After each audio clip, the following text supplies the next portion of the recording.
Evening in the southeast, although the odd shower is possible along southern coast. Winds either easing and temperatures falling under clear skies. Showers continuing this evening, heavy at times, particularly in the west. There will still be dry, clear spells for most and turning chilly for all. Mostly dry with some clear spells across the Midlands, with the odd isolated light shower possible. The winds will slowly ease and more clear spells will develop, allowing temperatures to fall away. Strong and rather blustery winds will continue this evening, with further scattered showers spreading from the west, these heavy at times. There'll also be plenty of dry and clear spells too. Scattered, locally heavy showers will persist across Scotland, especially in the west. These will be brought in on strong, blustery winds. There'll also be dry and clear spells for all. Clear spells and scattered showers across Northern Ireland, some of the showers heavy at times. Brisk, gusty winds will slowly ease, turning chilly under the clear skies and easing winds. Showers easing for most, but persisting in the northwest. Winds also easing, allowing a chilly night for many, especially in the south. And that is how the weather is shaping up overnight and into tomorrow morning. I'm Mark Dolan. Join me at 11 on GB News for Headliners, in which I'll be joined by two of the UK's top comedians discussing tomorrow's papers. If it's an important story, we'll cover it, but we'll have some fun along the way. Headliners, the late-night paper review that won't send you to sleep like the others will. 7 nights a week at 11 p.m. on GB News.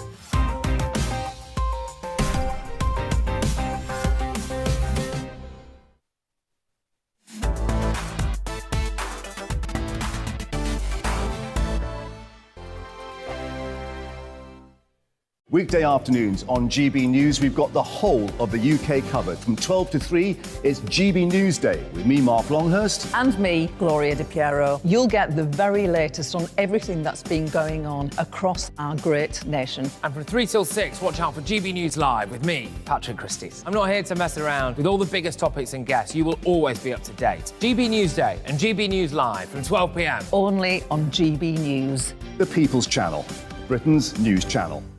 Hello there, it's Eamon Holmes here from Breakfast on GB News. We're not just on your television and your screens, you know. We're on DAB plus digital radio, so you can listen to your favourite shows on the move. If you've not yet listened to GB News Radio, it's very simple. We're on your radio player and tune-in apps, on your smart speaker, phone or tablet, or online at gbnews.uk. Take us with you wherever you go. GB News Radio. You never have to miss a moment of the People's Channel. Join my show Farage, 7 p.m. till 8 p.m. Monday through Thursday. And there you will get opinion, analysis, debate, and I'll cover stories that nobody else dares to touch. You've been cancelled. Join the club. Oh my goodness me. And then for the last 15 minutes, talking pints. Over a drink, we have a civilised conversation with someone.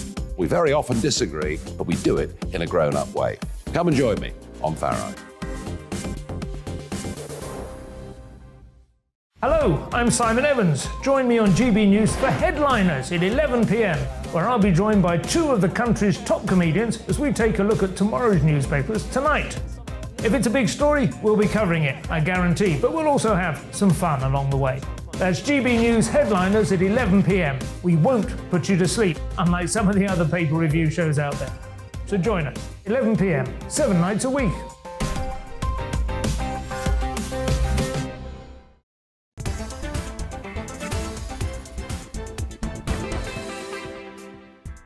Hello, good afternoon and welcome. This is GB News on TV, online and on digital radio. I'm Nana Akua, and for the next few hours, me and my panel will be taking on some of the big topics that are hitting the headlines right now. This show is all about opinion. It's mine, it's theirs, and of course it's yours. We'll be debating, discussing, and at times we will disagree, but no one will be cancelled.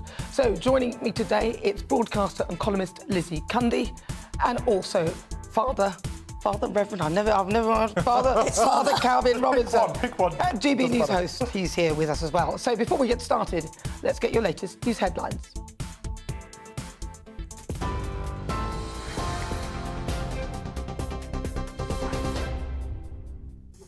It's 4 o'clock. I'm Ray Addison in the GB newsroom.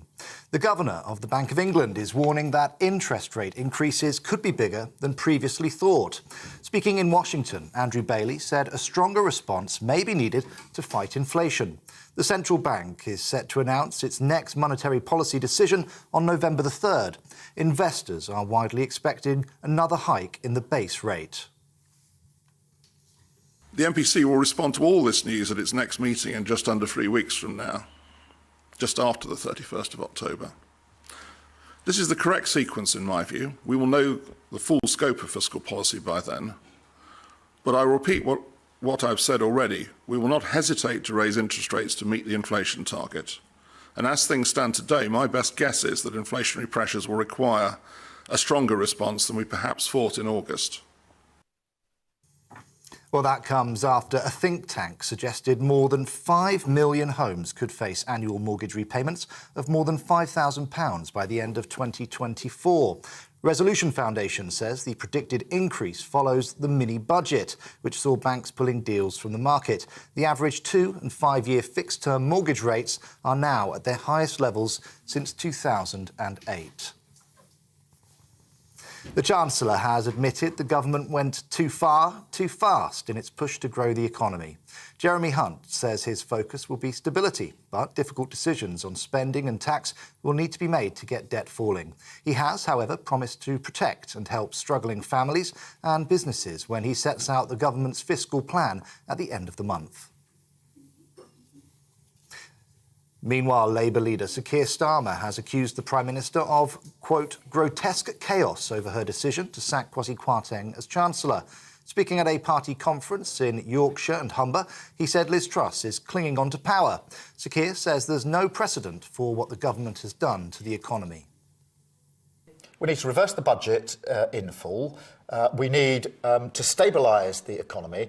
And frankly, I don't think changing the personnel at the top of the Tory party is the change that we need in our country. We need a change of government. We need a Labour government that will restore economic credibility, have a stable and proper plan for the future, a funded plan, so this country can actually move forward again.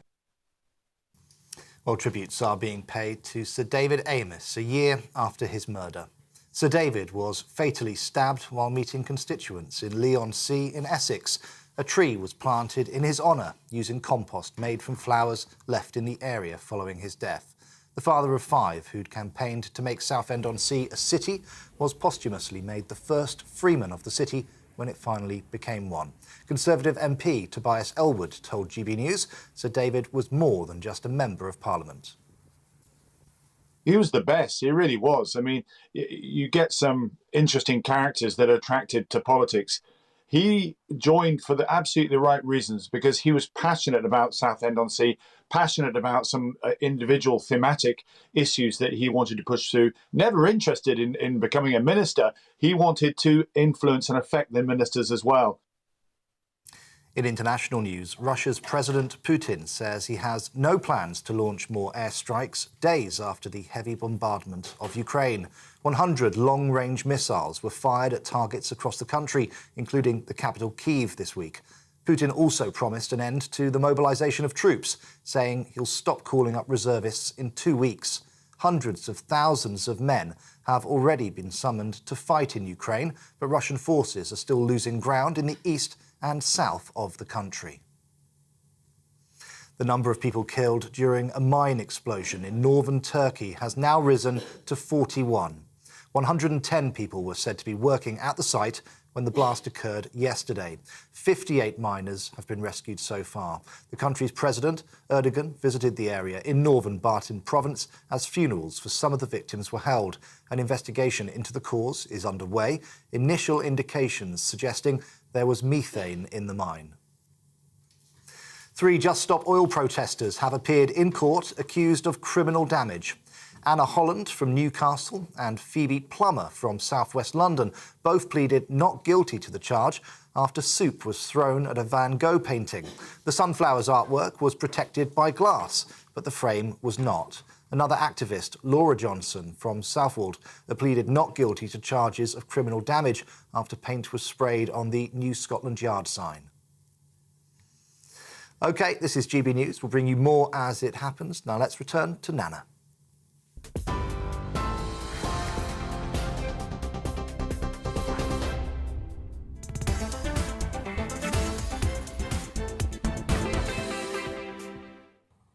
Good afternoon, you're with me. I'm Nana Akua. This is GB News on TV, online and on digital radio. It's fast approaching 7 minutes after 4 o'clock. At last, someone has caught up with our dear friend Gary Lineker. Auntie, aka the BBC, have finally found some balls to admit that he has overstepped the mark. At last. In March, Gary posted a story about the then Foreign Secretary Liz Truss, who was urging a boycott of the Champions League final in Russia. He posted, "And their party will hold back their donations from Russia." Well, my interpretation of this is that he's firstly making a political comment, which he's not really supposed to be doing because he works for the BBC, and secondly, he's implying that the government are hypocrites. Well, he'd know all about that. I mean, where do we start? How about when he had a go at me on social media a year ago to this day? Now, I remember it clearly because it was the day Sir David Amess died. Now, Gary called me vile on social media, instigating a pylon to his 8.2 million followers because I dared to support Priti Patel's turn-back policy. He said, "I find it hard to imagine how anyone can show such a lack of empathy for our fellow human beings." Vile. Yet Gary is more than happy to go to the Qatar World Cup in December with Auntie to commentate in the very stadiums that hundreds of migrants died building. Where's his empathy for them?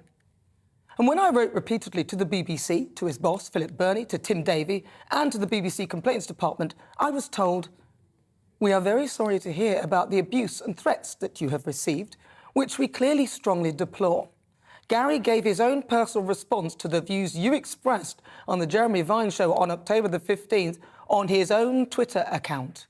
Gary is well aware of the social media guidelines, and there was no intention to provoke abuse. Yours sincerely, Philip Burney. Really? He didn't know what would happen if he lobbed a load of abuse my way to his 8.2 million followers? I question that. The BBC eventually closed down my complaint, hoping, I suspect, that I would, well, go away and that would be the end of it. Yet in Gary's latest gaffe with Liz Truss, the BBC's Executive Complaints Unit, or ECU that it's now called, said that Gary's post did not meet the BBC's editorial standards of impartiality. They said that Gary was one of the BBC's highest profile stars, and although not required to uphold the same standards of impartiality as the broadcaster's journalists, does have an additional responsibility because of his profile. Gary has yet to comment, which is unlike him. Well, if that was a breach, I want them to reopen my case. I bet he wishes I would go away. No chance, buddy. I demand an apology.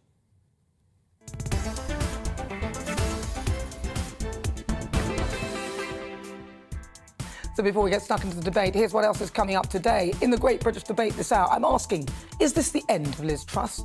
It has been reported that the recently sacked Chancellor Quasi Kwarteng believes Prime Minister Liz Truss has a matter of weeks left in office before she's ousted. From U-turning on key economic policies, not to mention the Tory infighting. Does she have long left?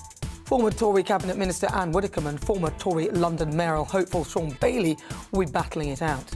Then at 4:50, it's the Royal Roundup time, and former Royal Butler Harold Grant will be live in the studio. And according to sources, Prince William has hit out at Netflix over reports the controversial Martin Bashir interview with his mother, the Princess Diana, will appear in the new series of The Crown.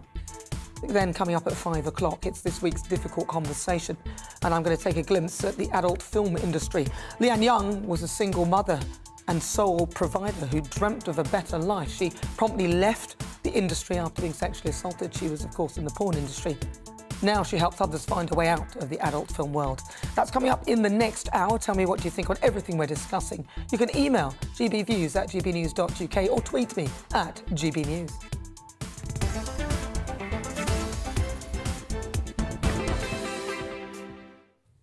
Right, let's get started. Let's welcome again to my panel broadcaster and columnist Lizzie Cundy and also GB News presenter Father Calvin Robinson.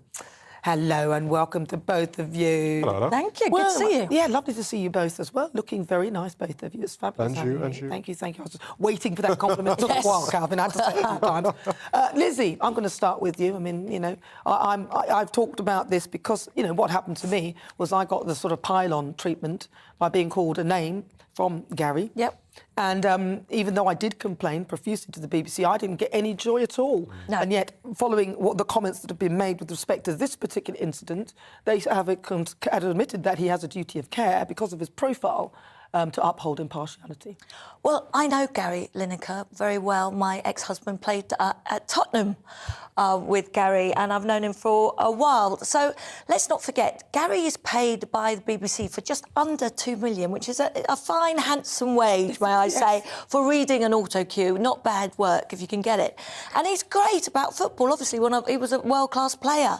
But stick to that, and he won't. And he's preachy, he's virtue signalling, he's absolutely downright hypocritical to me, and gets away with it. And if anyone questions him, they, like my friend Neil Henderson, who also works at the BBC and a great man, had to, when he questioned why Gary is talking when he shouldn't be, because he works for the BBC, he's supposed to really be impartial. Although they would say that it's not his personal thing, so he's OK to do that. Well, bless Neil, had to do a written apology on Twitter, can you believe? And there they are, Gary and, Mr Neville, off to the World Cup. This is a country which is absolutely horrific to homosexuals. It is really disgusting how they treat humans, and Gary's going. Well, Gary said he's going to use that as a way to sort of highlight the plight. But I would say to highlight the plight, don't go, and then we'd have a lot more respect, because that is a real statement. Well, if Gary Lineker was to say, you know what, I'm putting my foot down, I'm not going to go, we'd have so much more respect for him. But they're going for the money, as is Gary Neville, who sat there next to Keir Starmer, going on about bankers' bonuses. Well, Gary's sitting there on your designer gear. Why don't you put a cap on footballers' wages or something if you feel that strongly about it?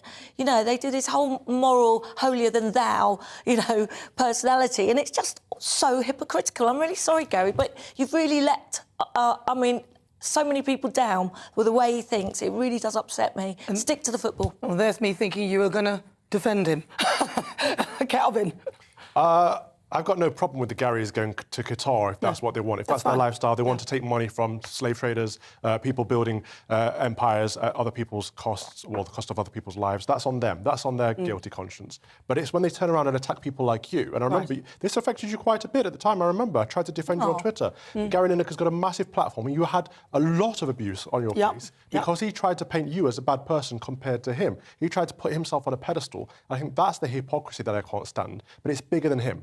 So Director General Tim Davies has been in the role 2 years now, and he said he was going to turn things around at the BBC. He said he's going to make it impartial again. He's going to tell all these people on Twitter they cannot have one opinion on Twitter and then be impartial on the screen. They are, if they're working for the BBC, they are impartial publicly. That's the fact of the matter. However, the higher profile presenters get away with it because they say, well, we're not technically employed by the BBC. We get paid through these back channel avenues that they shouldn't get paid through anyway, because they do it for tax reasons. Well, exactly, and the only reason why they're getting the other opportunities outside the BBC on many cases, OK, firstly, Gary's a good footballer, or was a good footballer, but then the platform of the BBC and his football has enabled him to reach further. So when you are at that level, you have to have respect that if you're going to say things about people, that it's going to have impact. And, we all saw, God rest David Amess' soul. I mean, it was that day that comment came out as well. That's and you would have thought that he may have considered that actually, in light of what's happened, perhaps he should retract it. He didn't. I didn't get an apology from him personally, which I'm still waiting for, and I am expecting it, seeing as on this particular occasion, Gary,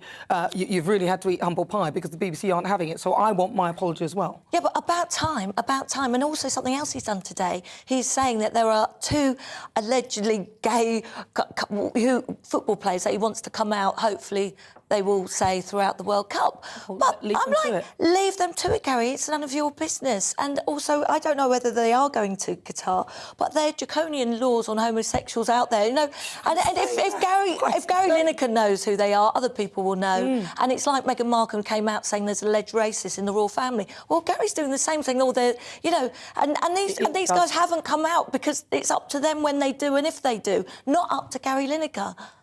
covered. Well, this is it. The bias is rife at the BBC. Gary Lineker is just one example. It's because he's got a big profile that we're talking about him, but it's happening all the time. A lot of these journalists are on Twitter lecturing us and looking down their noses at us for having different perspectives to politics to what they have. But it's not their job. The BBC is funded by us. It's essentially a tax, the BBC licence fee, and for that cost, they should be impartial. And if they're not willing to do that, we should defund the BBC. Well, I mean, you know, I happen to think that the BBC shouldn't be defunded, and I happen to think that the BBC has got a role. I don't believe it's in the minutiae of national politics. I believe it's more in the sort of world view of things. So the things that are expensive that we can't afford to do, or local radio that is a community service, this is the thing they're axing, when yet there's no profit in it, so they should be doing that. They should be doing the things where there's no profit in it, but they're serving the community. But they've forgotten all about that. All they're concerned about is BBC Radio 2, all the big stations, and they're not interested in the little stations. And actually, a friend of mine, a very good friend of mine, commented on something that Gary had said because he felt that it was totally out of order. It was mocking a religious practice. And immediately, within 10 minutes, that my ex-colleague was told to take down that tweet immediately. And yet Gary stayed up there.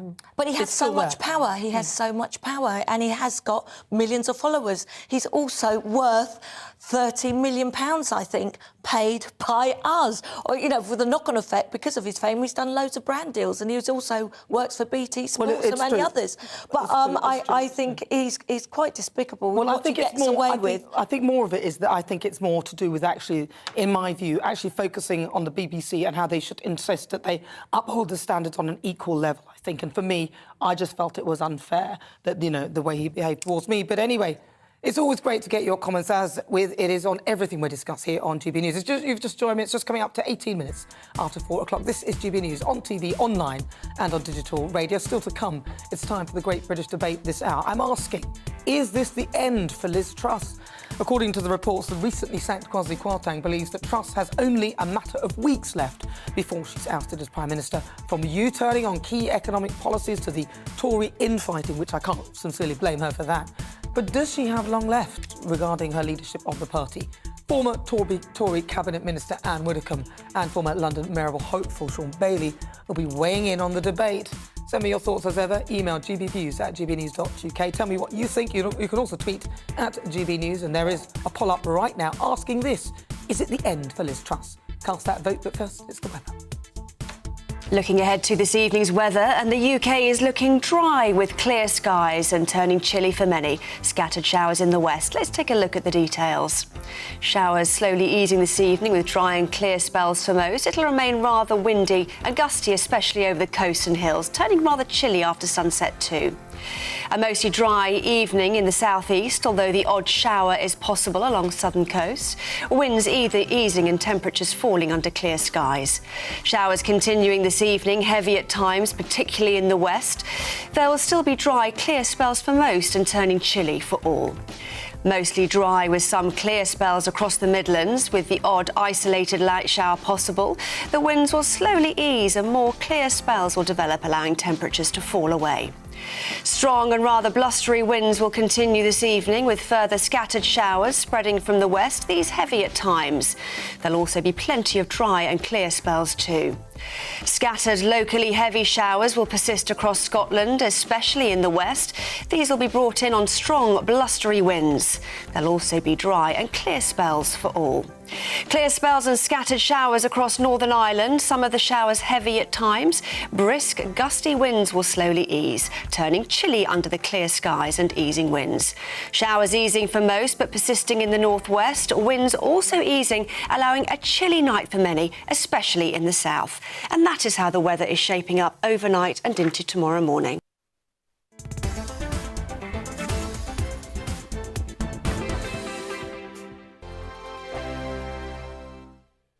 Weekday afternoons on GB News, we've got the whole of the UK covered. From 12 to 3, it's GB News Day with me, Mark Longhurst. And me, Gloria Di Piero. You'll get the very latest on everything that's been going on across our great nation. And from 3 till 6, watch out for GB News Live with me, Patrick Christys. I'm not here to mess around with all the biggest topics and guests. You will always be up to date. GB News Day and GB News Live from 12 p.m. Only on GB News. The People's Channel, Britain's news channel. Hello there, it's Eamon Holmes here from Breakfast on GB News. We're not just on your television and your screens, you know. We're on DAB plus digital radio, so you can listen to your favourite shows on the move. If you've not yet listened to GB News Radio, it's very simple. We're on your radio player and tune-in apps, on your smart speaker, phone or tablet, or online at gbnews.uk. Take us with you wherever you go. GB News Radio. You never have to miss a moment of the People's Channel. Join my show Farage, 7 p.m. till 8 p.m. Monday through Thursday, and there you will get opinion, analysis, debate, and I'll cover stories that nobody else dares to touch. You've been cancelled. Join the club. Oh my goodness, mate. And then for the last 15 minutes, talking pints. We're over a drink. We have a civilised conversation with someone. We very often disagree, but we do it in a grown-up way. Come and join me on Farage. Hello, I'm Simon Evans. Join me on GB News for Headliners at 11 p.m, where I'll be joined by two of the country's top comedians as we take a look at tomorrow's newspapers tonight.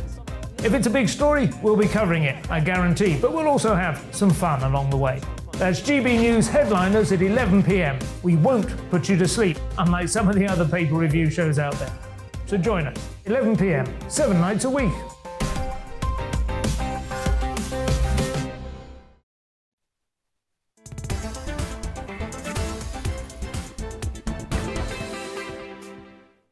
Hello, good afternoon. This is GB News. It's just coming up to 23 minutes after 4 o'clock. I'm Nana Akua. Welcome on board. We're live on TV, online and on digital radio, and you can even stream us live on YouTube.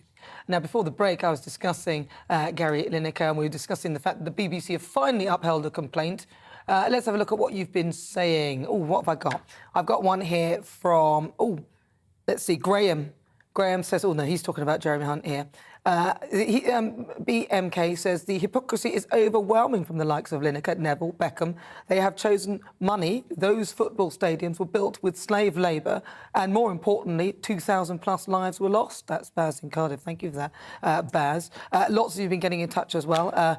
Danny says that they are both hypocrites and both rubbish footballers. Well, in their day, they were quite good, I've got to say, but fair enough. Can't agree with that. They were good. They were very good. They were good. We'll give him credit where credit's due. But stay to football. But stick with it, Please. is what we're saying. Yeah. Stick with it. Well, keep all your thoughts coming, but now it's time for the Great British Debate this hour. And I'm asking, is this the end for Liz Truss? Now, yesterday, the Prime Minister, Liz Truss, she sacked her Chancellor, Quasi Kwarteng, as he arrived back into the UK, or she insisted that he come back. He cut his trip short to the IMF in the United States amidst growing pressure to make further U-turns on the mini-budget. Now, after sacking Kwarteng, she then held a press conference which lasted 4 questions, included 4 questions from the press, where she confirmed Jeremy Hunt as the new Chancellor.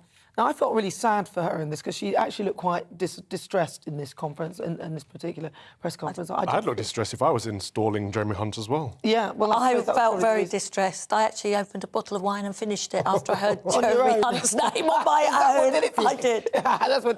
Well, actually, I saw him on a radio broadcast, and he was actually quite good, and he came across actually quite nicely. So I sort of my view of him has changed, and a lot of people say he's actually quite a nice person. So maybe that's. Well, he's Prime Minister now, all in but title. Well, that's it. Well, dear. So the former Health Secretary, Jeremy Hunt, who is seen as the pro-Remain moderate who can appeal to the left of the party, told the media this morning that tough decisions on tax and spending will have to be made again. So after another embarrassing day for the Prime Minister for this hour's Great British Debate, I thought I'd ask you this. Is this the end for Liz Truss? I'm joined now by former Conservative Cabinet Minister Anne Widdecombe. Anne, thank you very much for joining us. And I'm going to ask you straight, does Liz Truss have to go? I don't think she has to go, and for exactly the same reasons as I wanted to keep Boris, I would argue that she shouldn't, that it's just more instability. But what I think this is the end for is true conservatism. I mean, there we had somebody who was elected precisely because she told the Tory membership that she was going to cut taxes, stimulate the economy, make Britain competitive. I shouldn't use the phrase, but she was effectively talking about Singapore on Thames and using Brexit freedoms. True conservatism. Dead in the water. And that I find much more worrying than Liz Truss's personal position. We now don't have a lower tax party. We don't have one. Yeah, people seem obsessed with wanting to pay more tax. It seems as though people are saying, well, we would have paid more tax, we're not that bothered about it. But then they weren't happy about it when Rishi Sunak initially talked about it. And everyone's now sort of talking about Rishi Sunak as though his policies were amazing and wonderful, when yet this is all, we are where we are, partly due to his policies. I mean...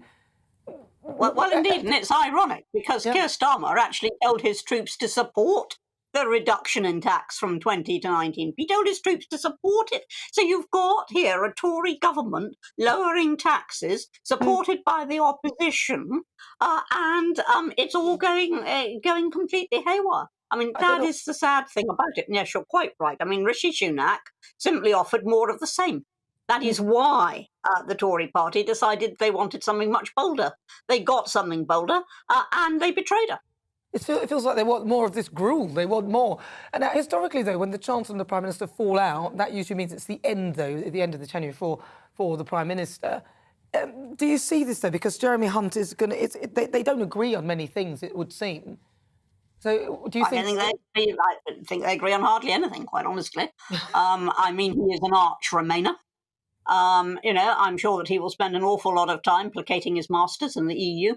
I don't have any faith at all in what he might do as Chancellor, and if he's starting by just simply overturning the only Tory budget we've had in decades, then, you know, I mean, I think you know exactly what is going to follow. Well, listen, stay there, Anne, because I'm going to have a brief chat now with the former Conservative London Mayor candidate, Sean Bailey. Sean, thank you very much for joining me. Really good to talk to you. Now, Sean, I want to ask you, in your view, do you think this spells the end for Liz Truss? I certainly hope not, for the good of us all. We've had probably the most unstable period of government in living memory. If we're going to get anything done, we need someone to stay there and get the job done. So I hope she stays. And of course, if you're a member of the Conservative Party, you want her to stay. She was the chosen candidate. She won. And I'd say this to Conservative MPs as well. If they believe infighting and removing Liz is protecting their seats, they better think again. What will protect their seats is somebody actually delivering from the Conservative Party. And unfortunately, I'm in violent agreement with Anne.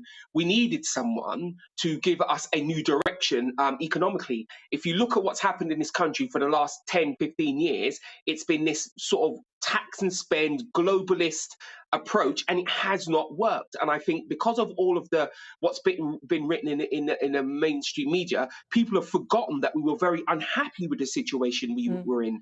Yes, the Prime Minister herself would admit she could have done things better. She certainly could have communicated it better. And let's be clear, she's in a lot of trouble, but I want her to stay. I think we all need her to stay. And what she needs to do is stick to her guns. She has to stick to her guns, because if she doesn't, we've all got a big problem. So do you think then that she'll manage to survive? Because, I mean, obviously, I don't think it's in the best interest of the Conservative Party to have a general election straight away, because it looks to me like they would lose. So what now for the Tory party? Would you say that they should call a general election, or do you think that they should try and hang on until 2025?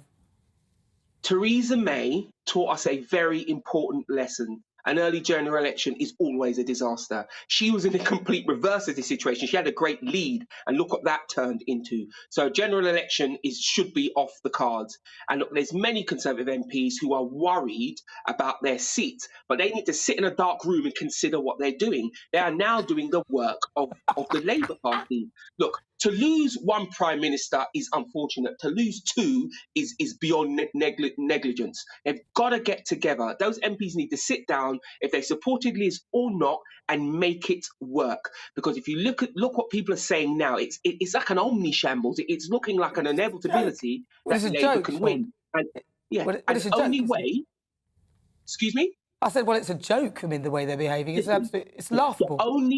The only way we can change the punchline to that joke is for Conservative MPs to get in line. They are the people who need to push against this feeling of inevitability. I personally don't think it's inevitable that Labour wins. I remind everybody how they felt about Neil Kinnock. They thought he was going to win. Yeah. I remind you how they all felt about John Major. They thought he was going to lose. And we know how that all turned out. A year and a half is a long time in politics. If Liz shows that she's a leader, and I believe she is a leader, if she shows that she's a leader, she can get it done. Well, let's get Anne back in there then. Let's get Anne in as well, because Anne Widdecombe is also joining us. So, Anne, do you think that it's not inevitable that Labour will be in number 10? Well, the way things are going at the moment, it's completely inevitable, and it certainly would be if we had an early general election. I think the problem is I'm with Sean when he says, she's got to stick to it. She doesn't stick to it. She's U-turned and U-turned. I'm dizzy with her U-turns, quite honestly. And yet we've had all this posting about how, we are not for turning, we are sticking with it. It's all very Churchillian, and then it turned into the Grand Old Duke of York. And I just think that, there is no chance that she's going to stick to anything. She doesn't have that sort of resilience. I'm afraid that is what the last week or so has demonstrated. Unfortunately, and you are correct, but what I would suggest, if I was sat in a room with Liz now, I'd say, what do you have to lose? Absolutely nothing. So stick to your guns, because you certainly don't win when you do a U-turn. The last 2 weeks has demonstrated that. But I want people to focus on the fact that if Liz loses, we get Keir Starmer. He will unwind the progress of this country right back to the 70s and earlier. We simply can't do this. If you're at home now and you're a Labour voter and you're thinking, bugger the rich, etc., I really want you to go back and remember the 70s. Remember, Keir Starmer was one of the people who wanted to nationalise everything. That was his plan. We cannot survive as a first world nation if that happens. Some people, Liz has to do well, and she should stick to her guns, and the people around her, Conservative MPs and certainly ministers, need to support her to be strong. But Sean, some people would say that they've just had enough of this, and that, frankly, they're not prepared to give the Conservative Party another opportunity, because we've watched them repeatedly, and they keep getting rid of each other. Listen, we've got to move on because we've got the news coming up. I could talk to you guys for ages. Thank you very much, Sean Bailey and Anne Widdecombe. Really good to talk to you both. Right, so what do you think? I mean, you've heard all of that. Get your thoughts via email. You know the coup. It's gbviews@gbnews.uk, or why not send me a tweet at GBNews. I'm Nana Akua. This is GB News. We're live on TV, online and on digital radio. Now, after the break, we will continue with the Great British Debate. And I'm asking, is this the end for Liz Truss? You'll hear the thoughts of my panel, broadcaster and columnist Lizzie Cundy, and GB News presenter Father Calvin Robinson. And then at 5 o'clock, it's this week's Difficult Conversations, and we take a look and a quick glimpse at the adult film industry. Now, Leanne Young was a single mother and a sole provider who dreamt of a better life for her family, but became embroiled in the seedy world. She left the industry after being sexually assaulted and now helps other women who find themselves in the same situation. All of that is on the way. Do not go anywhere. But first, let's get your latest news headlines.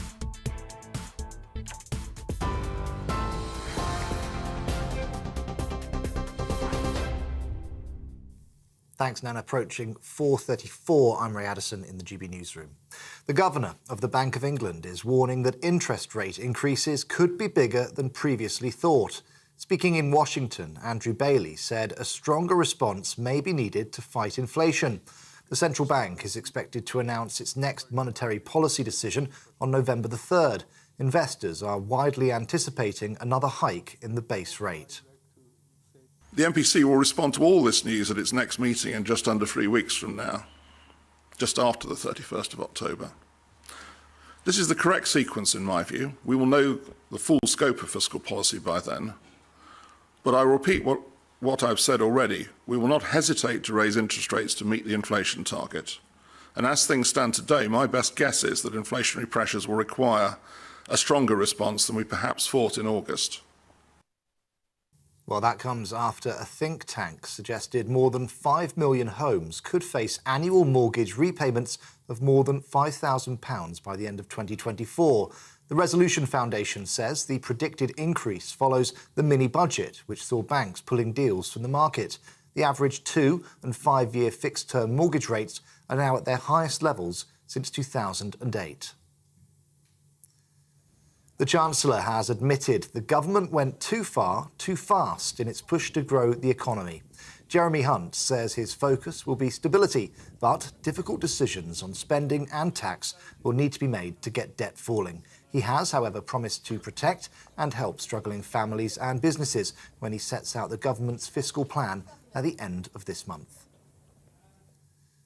Meanwhile, Labour leader Sir Keir Starmer has accused the Prime Minister of grotesque chaos over her decision to sack Quasi Kwarteng as Chancellor. Speaking at a party conference in Yorkshire and Humber, he said Liz Truss is clinging on to power. Sir Keir says there's no precedent for what the government has done to the economy. And some breaking news in the last few minutes. Footballer Mason Greenwood has been charged with attempted rape. The Manchester United forward will appear in court on Monday, also accused of coercive behaviour and assault occasioning actual bodily harm. The Crown Prosecution Service says all 3 counts relate to the same complainant. We'll bring you more on that story here first on GB News as we get it. We're on TV, online and on DAB+ radio. This is GB News. Back to Nana in just a moment.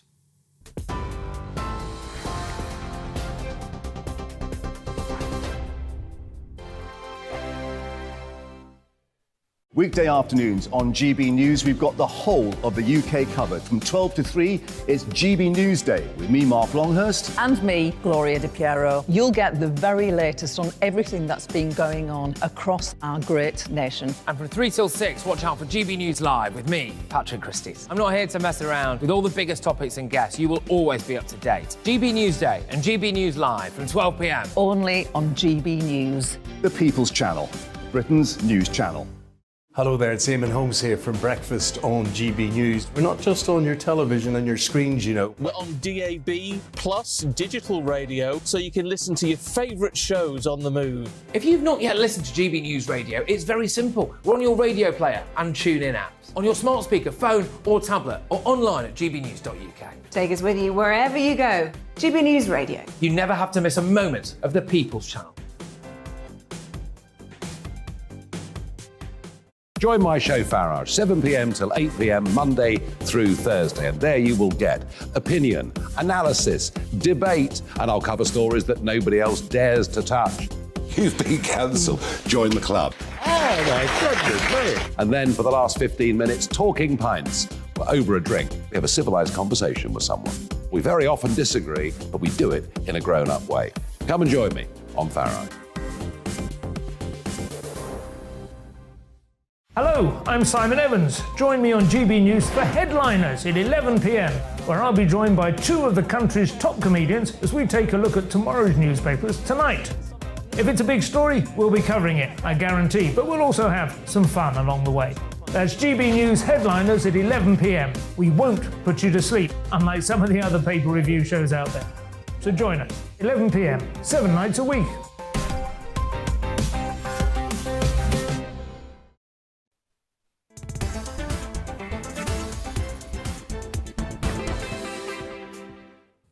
If you've just joined us, where on earth have you been? We're live. This is GB News. I'm Nana Akua. We're on TV, online and on digital radio. We are the People's Channel. Now, we return to our great British debate this hour, and I'm asking, is this the end for Liz Truss? In a dramatic day in British politics, Prime Minister Liz Truss sacked Quasi Kwarteng and as her Chancellor, who, according to reports, first found out that he was sacked by reading the Times. Oh dear. The Prime Minister confirmed Kwarteng's replacement to the former Health Secretary, Jeremy Hunt, the pro-Remain moderate. In fact, they're both pro-Remain, aren't they, really? Because Liz Truss voted to Remain as well. Now, he appeals to the left of the party, and he marched into number 10 yesterday, with many political commentators believing that he is now the Prime Minister pretty much all but in name. So for this hour, this great British debate, I'm asking, is Liz Truss finished? Let's see what my panel make of that. I'm joined by broadcaster and columnist Lizzie Cundy and also GB News presenter Father Calvin Robinson. Right, Father Calvin, I'm going to start with you then. Is she toast? I despair, Nana. Oh, the situation is so dire. The party is in a mess. The country is in a mess. Liz Truss just needs to get some kahunas. When she says the lady's not for turning, if you say something like that, you have to stick with it. If you have a U-turn a day later, it doesn't have any effect.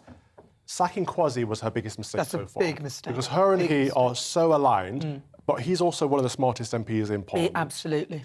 They had a good plan. They should have stuck with it. Now, her sacking him and replacing him with someone who's ideologically opposed to her and opposed to most people in the party, to be honest. Most members cannot stand Jeremy Hunt for many good reasons. You know, he's aligned with the Chinese Communist Party. He was in favour Well, is he definitely aligned? How do you know that? He's a big supporter of China. He's big fan of lockdowns. He was the one who was talking about taking people out of their homes and putting them in concentration camps, essentially. When did he say that? Yes, he did. Over lockdown. He's a massive Remainer. He ruined the NHS, and he wants to put taxes up. We finally had a Conservative government that wanted to cut taxes. Now, not only have they said we're going to reverse the cut on corporation tax and just keep it the same, they're going to say they're going to put it up by 25%. So they're going in the exact opposite direction. It's not helpful to Liz Truss. I don't see how she can stay after getting rid of Quasi. I do think she needs to stay. I do think we need some stability. And Widdicombe and Sean Bailey were spot on.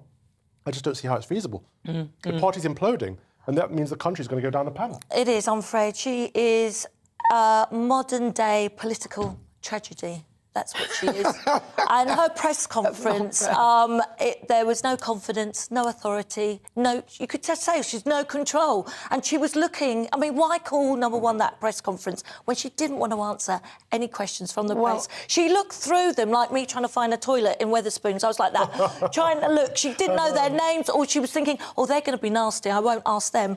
And it was just showed her whole lack of confidence. She looked nervous, she looked in a panic. And, you know, the worst thing she did was get rid of Quasi, because if, you know, with friends like that, you know, what would she do to your enemies? He's supposed to be a great friend. And her fingerprints are all over this mini budget. And to put the blame on him, make him the scapegoat, throw him under a bus, I think is appalling. And the reason why Rishi didn't get in is because they didn't like the way Rishi treated Boris Johnson, stabbing in the back. Well, she's just done exactly the same. And, sorry, in my book, you don't treat your friends like that. And she's got everything to do with this budget, and she's responsible, and she's put all the political responsibility on Quasi. I'd be very angry with her today. If I was Quasi, I'd want to have my say. Well, listen, OK, well, I hear all that, but first of all, she had a lot of pressure on her, so she had the whole Boris thing. What? They basically did what they did to Boris. They started it on her. They're still doing it. And they're still doing it. They won't stop until they get what they want. And even when they get what they want, they won't like what they've got because they'll want something else. That's their whole ethos. And the problem with this is that the fact that she got rid of Quasi Kwarteng, that was her strength. They had each other and his ideas. Even some of the commentators and critics of his plan are now coming out and saying, well, actually, there would have been growth. It would have worked. But now we're heading back where we came from. And that is an issue. We are going backwards to something that wasn't working. And the architect of this mostly, and I would say it's Rishi Sunak, because he was initially the one that set it up. No wonder he knew what the solution was, because he created the problem, as far as I'm concerned. She didn't help, but because they weren't open and forthcoming But I can understand why, because the way the press treat you as soon as you start speaking. But no, she shouldn't have got rid of Quasi. That was a mistake. I lost her. I supported her up till that, and then at that point I thought, I can't. You're both right to mention Rishi Sunak. So the party, parliamentarian party, wanted Rishi Sunak in number 10. They wanted that more than anything. The members did not want Rishi Sunak. No, the members wanted Kemi Badenoch, Suella Braverman, even Penny Mordaunt, but anyone but Rishi Sunak. So when it came down to Liz Truss versus Rishi Sunak, they still thought they'd get him, and they didn't get him. And now what we're seeing now happening is the manoeuvring to get Liz out. Exactly. Rishi here we go. But here we go. But Jeremy Hunt is now on every news channel like he is the Prime Minister. He's talking like he is the Prime Minister. You know, who would have thought he'd be doing it all? He didn't think so, but he's there. And you know why? Because he actually supported Rishi. He didn't support Liz Truss. You know, my mum today, I told her, she said, did he not? What are they doing then as a team? You know, this is just... pushed around. Yeah, she's being pushed around. As for the lady that, you know, more U-turns, as Anne said, you know, she's going to get dizzy Lizzie. The lady's not for turning, she's for spinning. And how she's got a huge struggle to convince her own MPs that, you know, she can't inspire her own MPs. So how can she inspire a nation? I'm sorry, for me, she's got to go. It's like that thing on The Ring, isn't it? It goes, that movie where it spins around. Well, it's Halloween coming up, yeah. I spent the last 10 years campaigning for the Conservatives. There she goes, getting dizzy. She's off again, another one. On the doorstep, I'm always saying, look, vote for the Conservatives because they're strong and stable. Labour are weak and feeble. And actually, I can't say that anymore. I can't say that the Conservative Party is strong or stable. But we can't have another drawn-out, long leadership can't have a Labour contest. But the way they can do is single out one candidate they want, and Sir Graham Brady then goes. That's the way. She is toxic. She will bring the country to its knees. Do you know, she's less popular than Jeremy Corbyn. I saw the poll today. She's less popular. They have to unite behind her. We can't have another leader. I think it's not fair. I think we have to unite behind her. I think there's a toxic element within the Conservative Party. And when they don't get what they want, they do absolutely anything, even self-destruct, if they don't get what they want. And that's what's happened here. They could have all rallied behind her. They could have got behind her ideas and Quasi's ideas, but they wouldn't. They refused. Yeah. So I don't 100% blame her. I'm annoyed. I blame her for getting rid of Quasi Kwarteng. Yeah. I blame her there. But I can see the pressures and the way the press treat them and the way... No, but why did she have to rush this mini budget? Oh, hindsight. Why didn't she brief, the Bank of England? She was such in a hurry. She spooked the markets. Anyone can see what she did was foolish. I'm sorry, she cannot stay. She's toxic now, and everyone is plotting and planning. They're always doing that. It would have made, to be honest, I personally think it would have made no difference. They don't want her. They wanted Rishi, and they would have done absolutely anything, including destroy their own party. Even now, even the prospect, the fact that if we have another general election now, they will lose 100%, and the fact that if they change their leader now, they will probably lose if they do that. But they still appear to be wanting to do that. I don't get it. You can't go zagging to all these different policies. You know, the markets, look what's happening. It's not going to work. It's like zig and zag. The markets it's like zig and zag. With those earrings. Business and mainstream media, all a part of it. They're all putting pressure on. Exactly. Liz Truss and Quasi Kwarteng would have had a free market ideology. They would have let the markets get away with lots of stuff. The markets didn't want to be free. The markets, the World Economic Forum, big business and big mainstream media all want Rishi Sunak in number 10. But Calvin, she kept talking about growth without any detail. I mean, the timing, the delivery, absolutely terrible, horrific. I know. Well, and I'm so upset about it. And Jeremy Hunt now. They got that wrong. Welcome to hell. Welcome We're to not hell, quite Jeremy there Hunt. because we haven't got Keir Starmer yet. That could be the... Listen, I don't know. Worse. But the thing is, what is worse? I don't... It feels like there's nowhere else to go. OK, so we haven't really got a Conservative Party because what they're doing isn't Conservative. We haven't really got a Labour Party because what they're doing isn't really what the Labour Party would do. So both parties are hanging around in the centre of nothing and there is actually nothing on the outside. So we've got no other alternatives. We've got, Reform, Reclaim, UKIP are still there. She's got no credibility. She's gone back on everything. She got the basis she was voted in for. She's gone back on. She's got time. She's got 2 years. I don't think she has. I don't think they'll give her that. Listen, this show's nothing without you and your views. Let's welcome our great British voice onto the programme. Your opportunity to tell us what you think about the topics we're discussing. Right, where should we go? Should we go to Bristol? Oh, I like yeah, Bristol. That's nice. It's very woke down there. Is it really? I don't know about that. Let's have a chat with Lee. Lee Harris, he's a regular Great British Voice. Lee, right, what do you make of the spinning tops? Oh, my God, Nana, it's an absolute disaster. I mean, and I say this as a Conservative member, I agree with pretty much everything that you've said, and Cal. Honestly, the whole panel have got it bang on.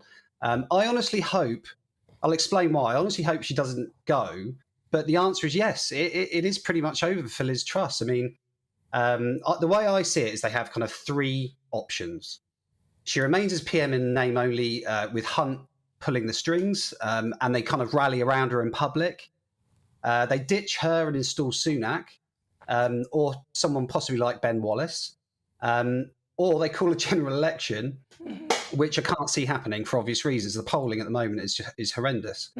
But on balance, I think the least damaging thing now is for her to stay. Like Calvin said, you know, it's all about sticking to your guns, which I know sounds pretty hollow at the moment, but from what she's got left, sticking to her guns is still, I think, the better option, because at least it kind of shows she's not going to do any more U-turns, hopefully, but who knows? So my gut feeling is, this is what I genuinely think will probably happen, is the Tory wets are going to ditch her before Wednesday next week, and they will install someone like Sunak or Wallace. It is an absolute disaster, and I say that as a member of the Conservative Party. You know, I voted for Boris. Yeah, we got an 80-seat majority, and they forced him out. I then wanted Kemi, but MPs only gave us a choice between Truss and Sunak. We chose Truss. And now they've effectively booted her out too. It's literally a joke. It makes me wonder what my membership is worth. Although I've pretty much decided I'm not going to quit my membership yet. Although that might change. Yeah. But I voted for Liz Truss over Sunak, and I know this has already been said, but it is a really important point.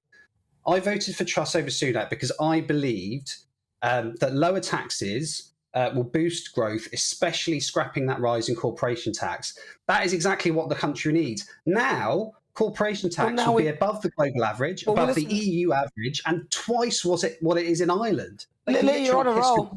Listen, you're on a roll. We're all with you on the roll. But we're just rolling to nowhere because we know what's going to happen if it carries on this way. Let's hope that they stop getting rid of each other and stop spinning. Lee Harris, always a pleasure. Thank you very much for talking. It's really good to talk to you. That great British voice. Right. Well, if you've just joined me, welcome. I'm Nana Akua. This is GB News. We're live on TV, online and on digital radio. After the break, it is, of course, Royal Roundup time, and there's always something going on in the royal household. Former butler to King Charles, Harold Grant, will be live in the studio, and according to sources, Prince William has slammed Netflix over reports the controversial Martin Bashir interview with his mother, Princess Diana, will feature in The Crown. All of that on the way after this.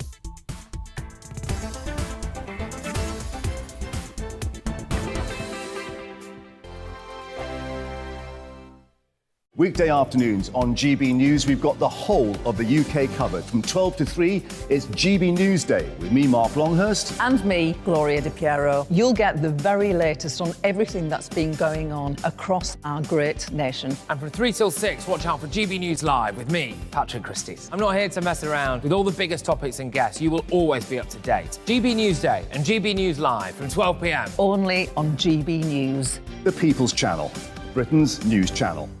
Hello there, it's Eamon Holmes here from Breakfast on GB News. We're not just on your television and your screens, you know. We're on DAB plus digital radio, so you can listen to your favourite shows on the move. If you've not yet listened to GB News Radio, it's very simple. We're on your radio player and tune-in apps, on your smart speaker, phone or tablet, or online at gbnews.uk. Take us with you wherever you go. GB News Radio. You never have to miss a moment of the People's Channel.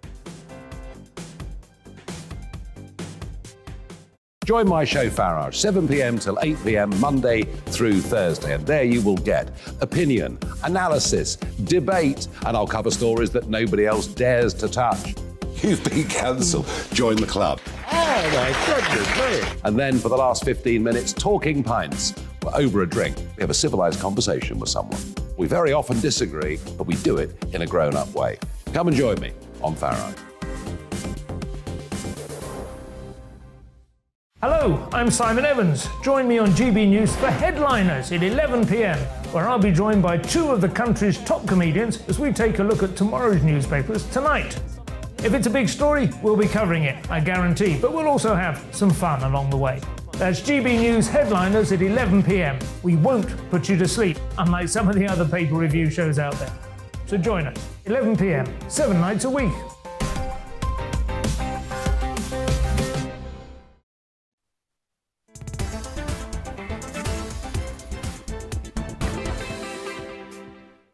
Good afternoon. Welcome on board. This is GB News. We are the People's Channel. I'm Nana Akua.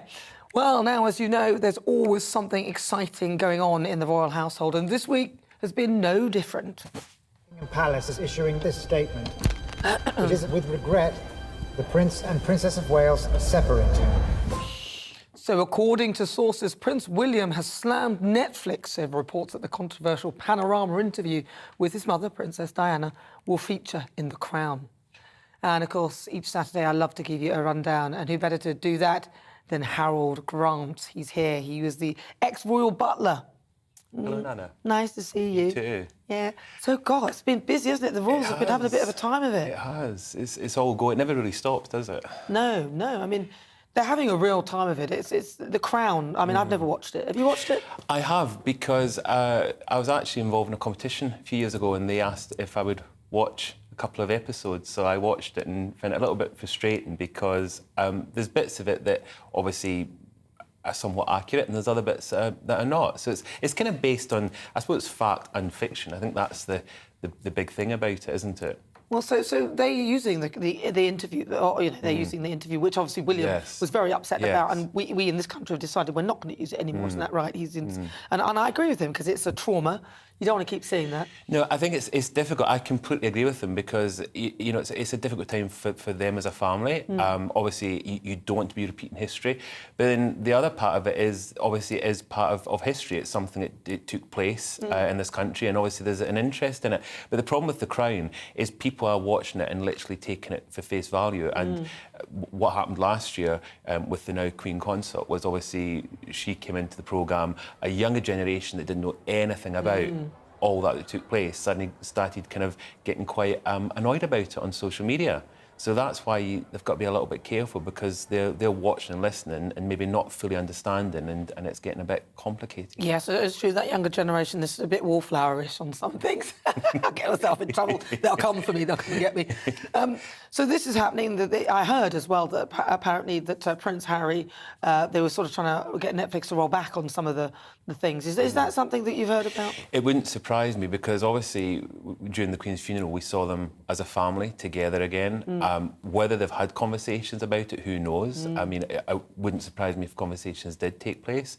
But I think you saw, I mean, I thought, from what I could see, is it looked like they'd become close again. And I think that it's possible. Maybe he's gone back and thought, he's realised that if what comes out, you know, with these books and all these things that they're planning on doing, it would only cause a division. And I think that, I know his love for his grandmother and for his family, so I think maybe this might put the brakes on it, maybe a bit of a hopefully a bit of a U-turn. Well, with Meghan, I don't know whether that will happen. And what about the fact that King Charles, now he's unveiled a plaque that he's the King Charles in Scotland? Absolutely. Which is nice, I think that's lovely. First time as king, unveiled a plaque. And it must still be strange for him, because I watched the footage, and there must be part of him that still, you know, to have been Prince of Wales for the longest Prince of Wales in history, and now to be king, and, you know, when you see your name always in a plaque, it must seem strange. But, I mean, he's doing an amazing job as the king as well. the king. Yeah. And, you know, his birthday's coming up soon. Next month we've got his birthday. He is what's the birthday? Oh, his birthday. The birthday. Oh, that's Scottish, is it? I get it. The birthday coming up. So, and he is the longest. He's the eldest king monarch that we've ever had. When he's come to the throne. And of course, next year we've got the coronation now. We've got the date and everything. Well, they're talking about a budget coronation. I'm not up for that. I want them to spend a fortune. I love the way we do pomp and ceremony. It's beautiful. I still think we'll see that. I think what they're meaning is they're just going to maybe not so many people get invited to Westminster Abbey. So I don't think you and me will be in the Abbey. We might, but you might be. Well, maybe I'll be invited. If I do, you can come along with me. Thank you. You said it. You said it on TV. We record that now. I want to get my MBE or knighthood or David or something. Whatever they can give me, I'll take it. I'll take it. I'm not fussy. And what about this confusion over the Queen Consort's title, Camilla? I mean, talk to me about that. That's causing a lot of confusion, and a lot of people I've noticed on social media having to explain it and defend it. And quite simply, her title obviously is Queen Consort. That is the same as the Queen Mother. Queen Mary, if you go back in time. Technically, that is the title, but they're known as the Queen. Yeah. So it's the King and Queen. Same with the Queen Mother, with Queen Mary, Queen Alexandra, King and Queen. So it is Queen Camilla. That is her title. And there's a lot of people that correct me and correct other people and say, no, it's not, it's the Queen Consort. That is her correct title, but she is known as the Queen. That's but consort, doesn't it just mean that you are not... You're married. It's through marriage. It's marriage, not birth. That's what it means. It's not through birth, exactly. That's what it means. But it doesn't mean you're not the Queen. It just means you're not the Queen through birth. But with men, it's different. This is other confusion, because obviously once it was seen at one time that if you, your husband, if you were the Queen and your husband became king, he would then outrank you as senior, which obviously... So he remains a prince. So that's why they remain a prince. Yeah, that's good. That's why Prince Philip was Prince Philip. Exactly. And not King Philip. I often wondered why he was not King Philip. Prince Consort. But that's why. Absolutely. So he's a prince, he doesn't become a king, because that's sort of supposedly a higher level. Otherwise it goes above the Queen, yes. Is it now? I wonder why that is. I don't think so. They've got that wrong. King, Queen, equal.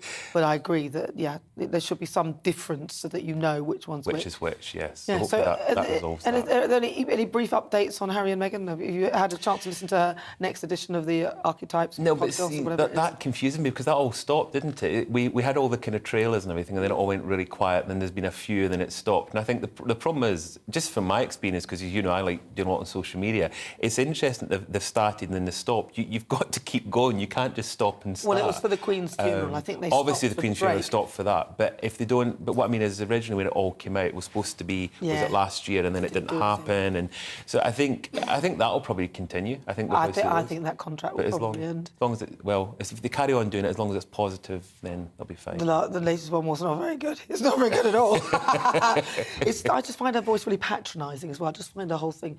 It's a bit rubbish, isn't it? Have you listened to any of it? I haven't. I've got to confess. Don't worry. You're not missing. I tell you what, I'll listen to one and you watch The Crown. No, that's the deal. Listen, Grant, it's lovely to see Harold Grant, not Grant, Harold Grant. Thank you very much for joining me.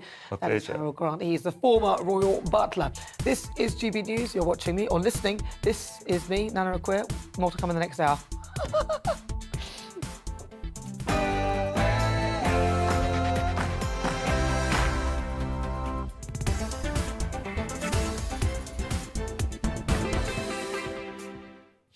Good afternoon. It's just gone 5 o'clock. This is GB News. We're live on TV, online and on digital radio. For the next hour, me and my panel, we're taking on some of the big topics hitting the headlines right now. Now, on the way at 5, this week's difficult conversation. And I'll be speaking to a former porn star who's turned her life around to help others.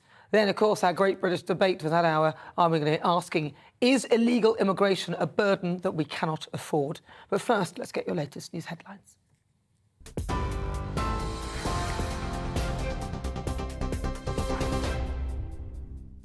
Thanks, Nana. Coming up to 1 minute past 5, I'm Ray Addison in the GB Newsroom. The Governor of the Bank of England is warning that interest rate increases could be bigger than previously thought. Speaking in Washington, Andrew Bailey said a stronger response may be needed to fight inflation. The central bank is set to announce its next monetary policy decision on November the 3rd. Investors are widely expecting another hike in the base rate. The MPC will respond to all this news at its next meeting in just under 3 weeks from now, just after the 31st of October. This is the correct sequence, in my view. We will know the full scope of fiscal policy by then. But I repeat what I've said already. We will not hesitate to raise interest rates to meet the inflation target. And as things stand today, my best guess is that inflationary pressures will require a stronger response than we perhaps thought in August. Well, Andrew Bailey's comments come after a think tank suggested more than 5 million homes could face annual mortgage repayments of more than £5,000 by the end of 2024. The Resolution Foundation says the predicted increase follows the mini-budget, which saw banks pulling deals from the market. The average 2- and 5-year fixed-term mortgage rates are now at their highest levels since 2008. The Chancellor has admitted that the government went too far, too fast in its push to grow the economy. Jeremy Hunt says his focus will be stability, but difficult decisions on spending and tax will need to be made to get debt falling. He has, however, promised to protect and help struggling families and businesses when he sets out the government's fiscal plan at the end of this month. Meanwhile, Labour leader Sir Keir Starmer has accused the Prime Minister of grotesque chaos over her decision to sack Quasi Kwarteng as Chancellor. Speaking at a party conference in Yorkshire and Humber, he said Liz Truss is clinging on to power. Sir Keir says there's no precedent for what the government has done to the economy. We need to reverse the budget in full. We need to stabilise the economy. And frankly, I don't think changing the personnel at the top of the Tory party is the change that we need in our country. We need a change of government. We need a Labour government that will restore economic credibility, have a stable and proper plan for the future, a funded plan, so this country can actually move forward again. In news within the last hour or so, footballer Mason Greenwood has been charged with attempted rape. The Manchester United forward is due to appear in court on Monday, also accused of coercive behaviour and assault. The 21-year-old was first questioned in January over the allegations after images and videos were posted online. The Crown Prosecution Service says all 3 counts relate to the same complainant. International news, and Russia's President Putin says he has no plans to launch more airstrikes days after the heavy bombardment of Ukraine. 100 long-range missiles were fired at targets across the country, including the capital Kyiv this week. Putin also promised an end to the mobilisation of troops, saying he'll stop calling up reservists in 2 weeks.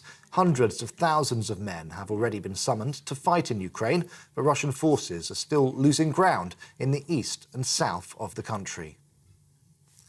The number of people killed during a mine explosion in northern Turkey has now risen to 41. 110 people were said to be working at the site when the blast occurred yesterday. 58 miners have been rescued so far. The country's President Erdogan visited the area in northern Bartın province as funerals for some of the victims were held. An investigation into the cause is underway. Initial indications suggesting there was methane in the mine. And back here, 3 Just Stop Oil protesters have appeared in court accused of criminal damage. Anna Holland from Newcastle and Phoebe Plummer from southwest London both pleaded not guilty to the charge after soup was thrown at a Van Gogh painting. The sunflower's artwork was protected by glass, but the frame was not. Another activist, Laura Johnson from Salford, pleaded not guilty to charges of criminal damage after paint was sprayed on the New Scotland Yard sign. Hundreds of farm workers, food producers and environment activists have been marching through central London. Members of the Land Workers Alliance are calling for sustainable farming. They say the government must maintain its environmental land management subsidy schemes and protect the UK's growing standards in global trade deals. You're watching GB News. We'll bring you more as it happens. Now let's get back to Nana.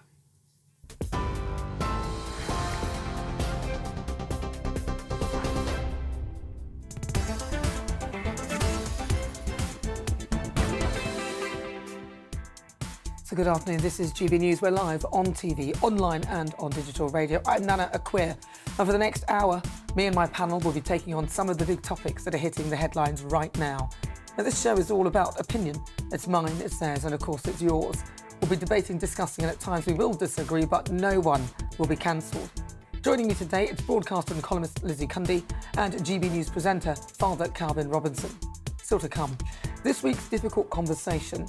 Leanne Young was a single mother who dreamt of a better life for her family and got thrown into the world of adult film. Now, she promptly left after being sexually assaulted and now works with other vulnerable women to help them turn their lives around. She's here in the studio. We'll be talking to her very soon. Then it's time for the Great British Debate. I'm asking, is illegal immigration a burden that we simply can't afford? A hotel in Buckinghamshire has agreed to house asylum seekers. The Home Office has reportedly said that they would pay the owners £85 a night for each double room. The deal would cost taxpayers £2.2 million if the hotel was filled for a year. But the question is, can the country afford this during the current economic crisis? All of that on the way. All you have to do to get in touch is email gbviews@gbnews.uk or tweet me at gbnews.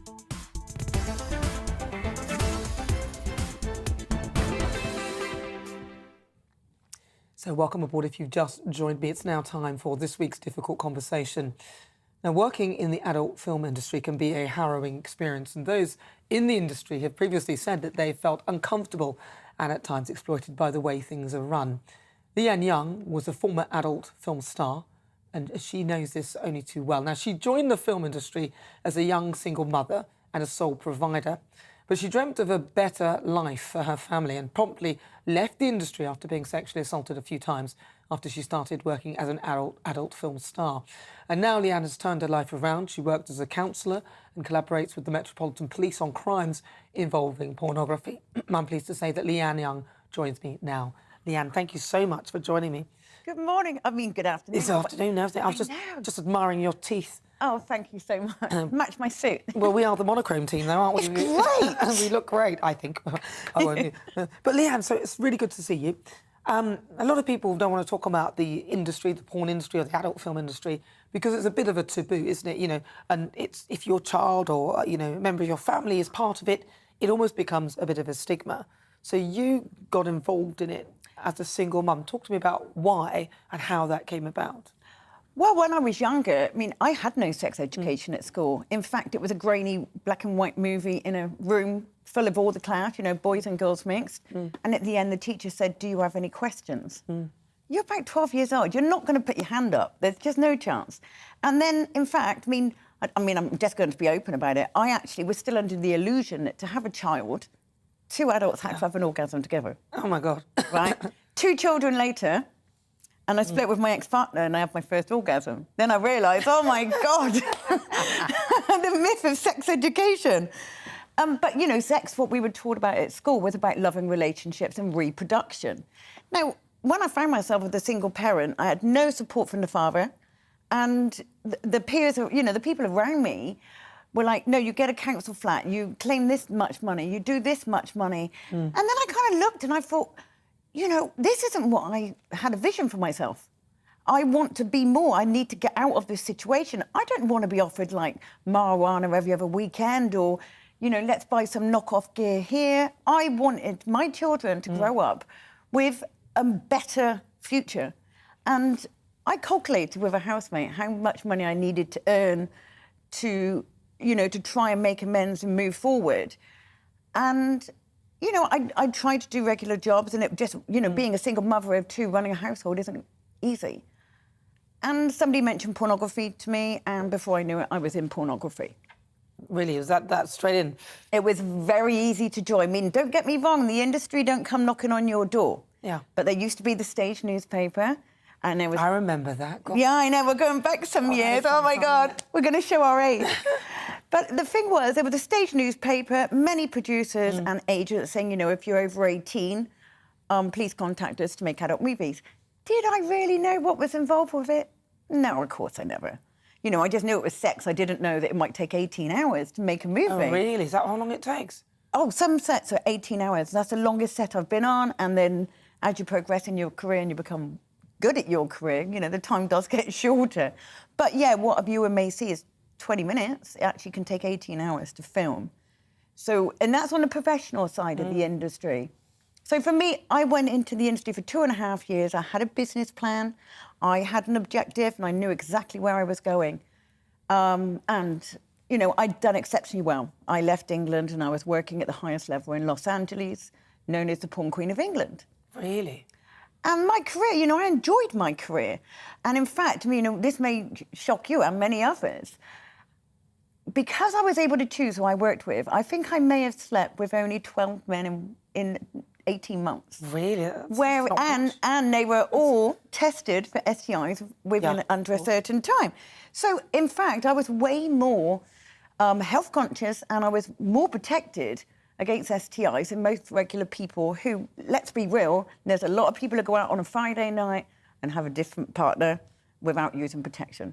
My knowledge of sex education became so qualified well in the industry. And I had a beautiful career, Nana.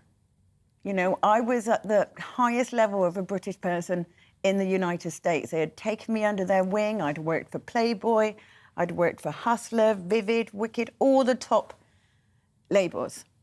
And I know, I can't mention his name, and, your viewers will probably know exactly who I'm on about. I was raped from behind at an industry party at the House of Blues. And, that is now a present court case ongoing. Which obviously we can't really talk about, so we'll... Yeah, so we'll move on for now. Just because we don't want to prejudice the case in any way. No. I've already actually gone public on it. There was a 2-hour documentary on another channel. I am happy to talk about it, but I do understand with legal implications. Well, we just want to be very careful on this. Yeah, of course, We don't prejudice that case at all. But as you say, though, a lot of people see the sort of porn industry as though young people are being manipulated and taken in there and abused and so on and so forth. But your recollection of it is something that you felt that you, by the sounds of it, were in control of. Is that how you see it, and is that a normal experience, or is there what is the other side of that? Both sides are correct. Right. Okay. Now you can enter the industry and be really positive and do it for yourself, and you're very proud of your body. And then you've got the other side where people are very manipulated. Now, I left the industry in, I think it was 2000, late 2000, early 2001, as a performer. And then I went into managing models for a while. Got my little girl face on there. And then I went into managing models for a while to prevent them going through the sexual assaults that I did. And so you did. So there was a sinister side. There's a sinister, and you went through that as well. Absolutely, because when you're in the industry, and this sounds very selfish, but I was very naive, and I put money before my health. I put money before my well-being. I put money before my welfare. And what was happening is there were smaller producers that were offering us work. Outside of the professional boundaries kind of thing. They call themselves an independent producer, but they tried to break the rules, and you do end up in those tricky situations. I mean, there is no denying it. There is a professional side to the industry, and there is a bogus side to the industry. However, for me and I feel for other models, even of today, that they are not protected. What happened to me was witnessed by others, and nobody came to help me. Nobody told me how to report anything, and that's still going on today. I know of former MPs that were rescuing homeless women, and then they were saying they put a roof over their head, giving them food, and then they were getting them into prostitution. Obviously, that person doesn't work as an MP anymore. I also know of other famous people that have done sexual assaults on adult stars. And what's really sad is that a lot of people enter the adult industry willingly, like I did, and, you know, and they do it to put a roof over their head, feed their children. There's a variety of reasons, and there's also a variety of sex jobs available. And it seems to be that as soon as you've entered that industry, you don't have the same protection rights as somebody, say, from the mainstream industry. And people's stigma that is attached to porn. There is. Do you ever go anywhere where people then recognise you from a movie that they may have seen you in? And if they do, do they dare to say, oh, I saw you in that... Oh, better not mention it, otherwise I've been watching it. I'm normally the first to mention it. If somebody turns around to me and says, I recognise you, I'm like, oh, yeah, you've been a naughty boy then. But I can laugh at myself. Yeah. You know, I really can. And, you know, porn shouldn't have a stigma attached to it. And the reason why I say that is because we're not learning. And children, teenagers of today, are learning their sex education from pornography.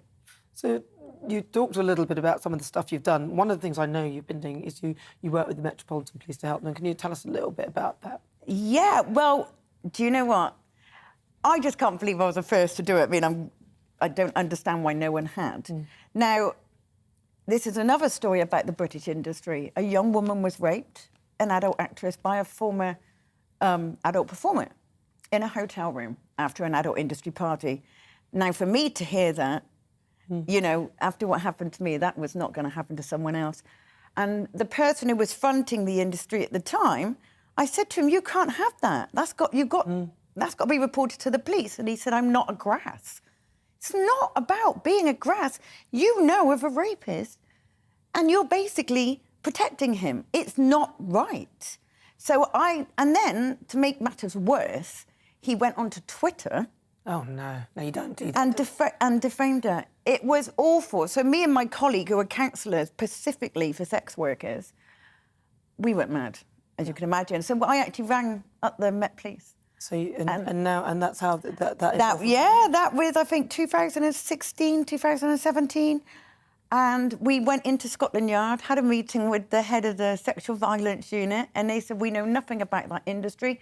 Everybody's refused to work with us. That's amazing. Do you help others then outside of that? And if people want to find out more, get in touch with you, how can they... Have you got a social media or somewhere people can go if they need support or help? Absolutely. I mean, they can go to social media, just type in Leanne Young, or I do have a website, houseofardent.com. And there I've also got very useful links for parents, not just teenagers or performers. You know, I mean, I have links on my website to several charities which also work. So we have this with the Met Police. It used to be called SWAG, but now it's called Project Evergreen. So, and it's a whole community of outreachers such as myself, that if you are a sex worker and you suffer any kind of violence or crime, maybe immigration brought into the country... They can find out from the website. What's that web address? Because people want to know that. What is the web address? www.houseofardent.com. Well, Leanne, listen, it's been such a pleasure talking to you. It's been a lot of... it's so interesting because there's so many things that you said that I had no idea about. Leanne, thank you so much. You're most welcome, and I've left you some great reading. Oh, lovely. Thank you very much. What's that reading? Oh, yeah, thank you. Right, it's not a book about sex. I want to see you lot. Leanne Young, thank you very much. She's an educator on pornography, trafficking and consent. Right, so that, of course, was Difficult Conversations. We'll bring you another difficult conversation next week. I think we've got Linda Nolan in the studio, and she'll be live for that. But coming up next, it's the Great British Debate this hour. And I'm asking, is illegal immigration a burden that we cannot afford? There's a hotel in Buckinghamshire which has agreed to house asylum seekers, and the Home Office has reportedly said that they would pay the owners £85 a night for each double room. And if you work that out across a year, it would cost us taxpayers £2.2 million. But can the country really afford this during the current economic crisis? All of that on the way. But first, let's get an update with your weather. Looking ahead to this evening's weather, and the UK is looking dry with clear skies and turning chilly for many. Scattered showers in the west. Let's take a look at the details. Showers slowly easing this evening with dry and clear spells for most. It'll remain rather windy and gusty, especially over the coast and hills, turning rather chilly after sunset too. A mostly dry evening in the southeast, although the odd shower is possible along southern coasts. Winds either easing and temperatures falling under clear skies. Showers continuing this evening, heavy at times, particularly in the west. There will still be dry, clear spells for most and turning chilly for all. Mostly dry with some clear spells across the Midlands, with the odd isolated light shower possible. The winds will slowly ease and more clear spells will develop, allowing temperatures to fall away. Strong and rather blustery winds will continue this evening, with further scattered showers spreading from the west, these heavy at times. There'll also be plenty of dry and clear spells too. Scattered, locally heavy showers will persist across Scotland, especially in the west. These will be brought in on strong, blustery winds. There'll also be dry and clear spells for all.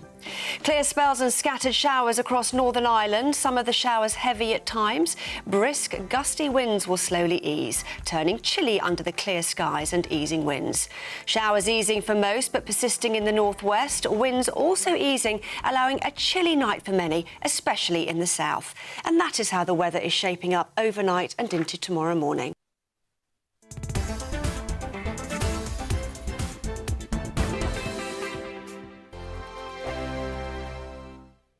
Weekday afternoons on GB News, we've got the whole of the UK covered. From 12 to 3, it's GB News Day with me, Mark Longhurst. And me, Gloria Di Piero. You'll get the very latest on everything that's been going on across our great nation. And from 3 till 6, watch out for GB News Live with me, Patrick Christys. I'm not here to mess around with all the biggest topics and guests. You will always be up to date. GB News Day and GB News Live from 12 p.m. Only on GB News. The People's Channel, Britain's news channel.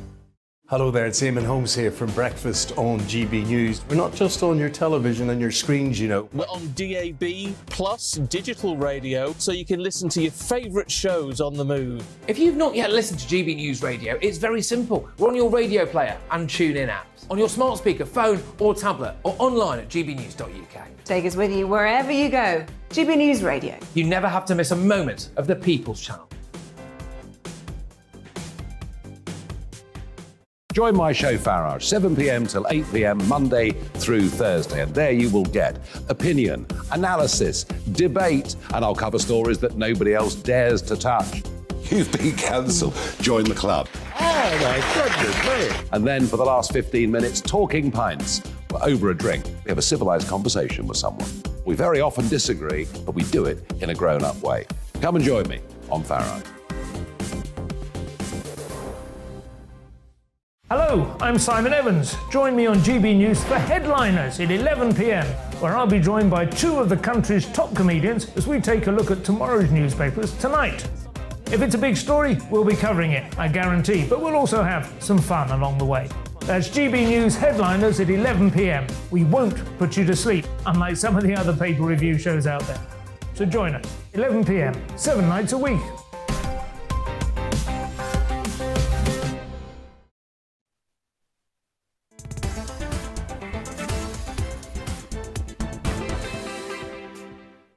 Good afternoon. It's fast approaching 24 minutes after 5 o'clock. This is GB News on TV, online and on digital radio. I'm Nana Akua. And it's now time for our Great British Debate this hour. And I'm asking, is illegal immigration a burden that we simply can't afford? The Home Office have laid out their plans for sending asylum seekers to Rwanda. And they could have as little as 3 weeks in the UK before being sent abroad. Meanwhile, a hotel that will house asylum seekers has laid off 31 of their staff. One of the staff members added asylum seekers need to be housed, but it shouldn't be at the expense of jobs. The Home Office has reportedly agreed to pay the hotel's owners £85 a night for each double room, and if each room is actually filled for a full year, then that would mean that it would cost us, the taxpayers, £2.2 million. And with the current asylum system reportedly costing the taxpayer £1.5 billion a year, the highest amount in over 2 decades, we have to wonder what will be the straw that breaks the camel's back. So for the Great British Debate this hour, I'm asking, is illegal immigration a burden that we can't afford? I'm joined now by the Director for the Centre for Migration and Economic Prosperity, Stephen Wolfe. Stephen, thank you so much for joining me. OK, so I want to ask you, though, why do we still appear to be stuck in a continuous sort of legal battles with lawyers and things like that, adamant to stop these deportations of illegal migrants? Well, that's quite simple. There is two big philosophical arguments being placed between those who support the government's view that we need to tackle illegal immigration and the asylum burden by looking at alternatives such as the Rwanda scheme. And there are those on the left and the immigration industry who benefit highly from having to deal with mass illegal immigration and the asylum system, who fundamentally we use every tool that they've got to oppose the government so that we can eventually move to a system where we have complete open borders. That is why you've got this battle. One has to win over the other. And unfortunately, the immigration industry has more of the means and resources and the kind of support of places like the newspapers and the elites than the government does at this moment. I noticed that you call it an immigration industry, which, you know, it's about time people admit that it seems to be some sort of money tree that we, the public, seem to be paying for. Do you think there's a responsibility for expectancy for hotels, for the Home Office to sort of take this on for migrants? Because it seems that we, without question, are just housing people who've come here illegally, and we seem to be harbouring them, keeping them, and then trying to house them again somewhere in this country without really sending anybody back. No, we tend not to send people who have failed the asylum process back, much less than we do those who have committed crimes. There have been an increase of those who are foreign-born criminals that have been kind of deported from the United Kingdom. But those on the asylum process tend not to. Our research shows that on the whole, we're getting about 13 to 18,000, depending on what geo you look at, who fail the asylum system every year and are never returned. So over the past 10 years, we have about 180,000 who have not yet been returned despite failing the asylum system. And what that means, Nana, is that quite frankly, they've got to be housed. Once they've had the asylum process completed, even if they failed, the government still houses them. And then they start putting the pressure on local authorities across the country. And we have a number of programs, and a number of councils have been working with the government for many years. But even they now are saying to the government, we cannot cope. We cannot find hotels to put them in. We cannot find social housing to put them in. And there is now a real battle between finding space for those asylum seekers, of which the government pay them a reasonable amount of money to these councils, in comparison to those local people who are stuck in bed and breakfast. 250,000 this year. Local people in the community, born in their areas, will be living in bed and breakfast scenarios and not being able to move in accommodation. And some in the asylum system will be getting that before them. Well, David, stay right there, because I'm also joined by the international human rights lawyer, David Haig. David, I'm going to ask you, now, would reforming our law, because, I mean, I've listened to what Steve said, and what Steve is saying is that this is almost like an industry where a lot of people seem to be benefiting financially in a way to keep this whole system alive. Surely it is time to kind of reform this system, because it can't carry on. It simply can't carry on. What's your view?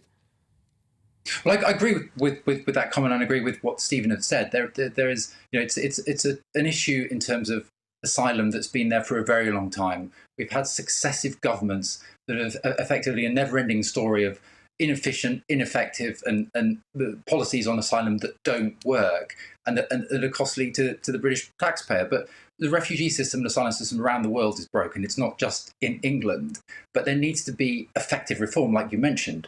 And that's something that, you know, if we look at the Rwanda policy, certainly wasn't well considered, because all the challenges that we're now facing to that policy that we've seen in the courts last week could have been thought would have happened. So I agree that definitely the system is very costly, but there needs to be reform to bring that cost down. Well, I'm just going to, because, and as we talk about cost, according to the Daily Mail, which has reported a report commissioned by Migration Watch, that each illegal immigrant who would be granted asylum in Britain would actually cost the government £1 million over their lifetime. I mean, as we say, something should be done. But is it not simply the fact that people, for example, you said about Rwanda, but at least that's a start. I mean, turning people, sending people back if they fail the system to a place somewhere else, surely that should be acceptable, and there should be some way that these legal challenges shouldn't constantly be allowed to keep happening. Well, absolutely, I agree with you. I mean, that definitely is a start, but there needs to be more done. And when the problems that they saw, the legal problems, the challenges that are happening on the Rwanda policy should have been foreseeable.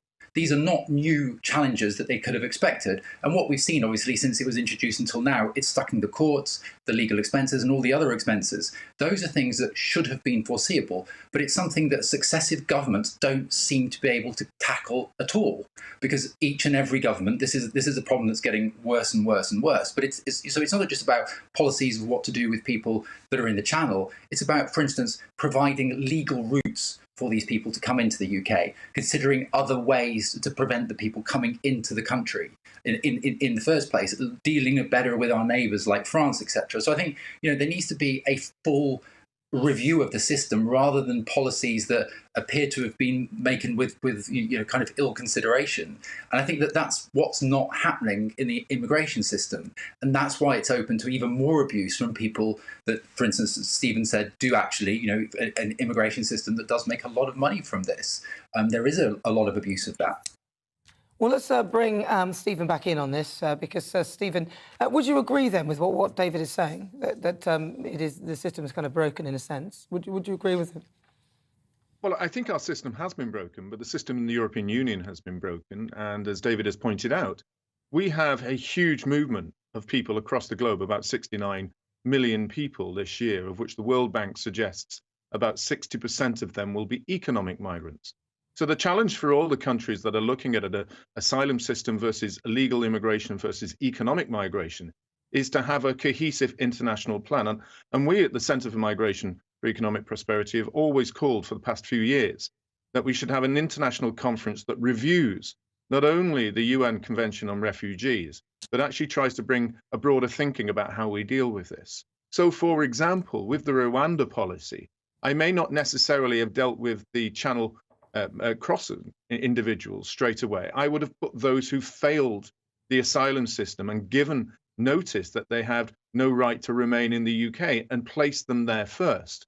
And that would have put a better position in against those who are challenging the government, because these people have already failed the system and the appeal system as well.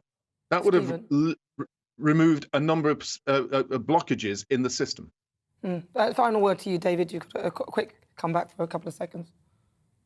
Well, actually, I mean, I agree. I mean, I think that globally, the world needs to work together on this problem. If we look at it individually as nations, France, of course, doesn't want to house any refugees, and because of political issues there, cost issues, the same as that we don't. So, unless the countries work together sensibly, in everybody's interest, then it's a problem that's never going to go away, and we'll be here in 10 years having the same debate. But in the meantime, we still have to house all these people in this way and at an exorbitant cost to the taxpayer. I think it needs to be faster than all of that. Stephen and David, thank you very much for joining me. Thank you for your thoughts. That's Stephen Wolfe. He's the director for the Centre for Migration and Economic Prosperity. And David Haig, he's an international human rights lawyer. Lovely to talk to you both. You're with me. I'm Nana Akua. This is GB News on TV, online and on digital radio. Coming up, we'll continue with our Great British debate, and I'm asking, is illegal immigration a burden we simply can't afford? You'll hear the thoughts of my panel, broadcaster and columnist Lizzie Cundy, and also GB News presenter Calvin Robertson. But first, let's get your latest news headlines.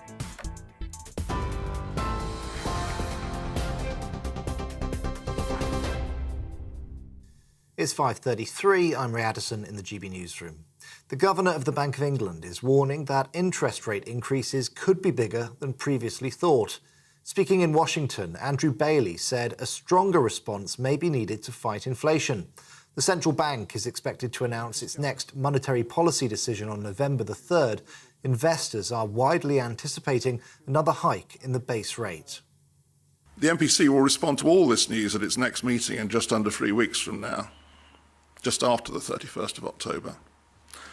This is the correct sequence in my view. We will know the full scope of fiscal policy by then. But I repeat what I've said already. We will not hesitate to raise interest rates to meet the inflation target.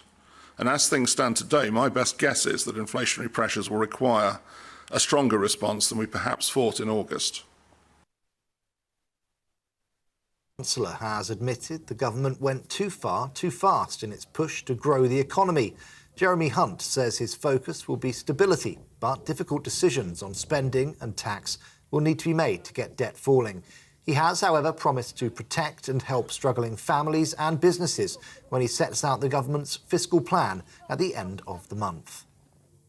Meanwhile, Labour leader Sir Keir Starmer has accused the Prime Minister of grotesque chaos over her decision to sack Quasi Kwarteng as Chancellor. Speaking at a party conference in Yorkshire and Humber, he said Liz Truss is clinging onto power. Sir Keir says there's no precedent for what the government has done to the economy. Footballer Mason Greenwood has been charged with attempted rape. The Manchester United forward will appear in court on Monday, also accused of coercive behaviour and assault. The Crown Prosecution Service says all 3 counts relate to the same woman.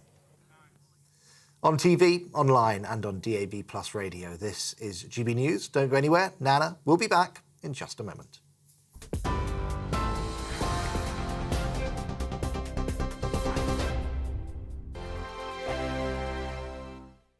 Weekday afternoons on GB News, we've got the whole of the UK covered. From 12 to 3, it's GB News Day with me, Mark Longhurst. And me, Gloria Di Piero. You'll get the very latest on everything that's been going on across our great nation. And from 3 till 6, watch out for GB News Live with me, Patrick Christys. I'm not here to mess around with all the biggest topics and guests. You will always be up to date. GB News Day and GB News Live from 12 p.m. Only on GB News. The People's Channel, Britain's news channel.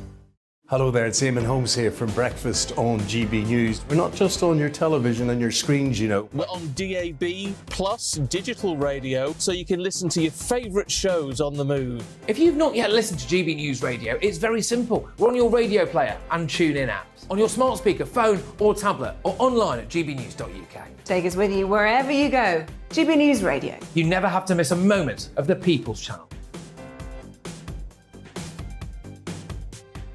Join my show Farage, 7 p.m. till 8 p.m. Monday through Thursday, and there you will get opinion, analysis, debate, and I'll cover stories that nobody else dares to touch.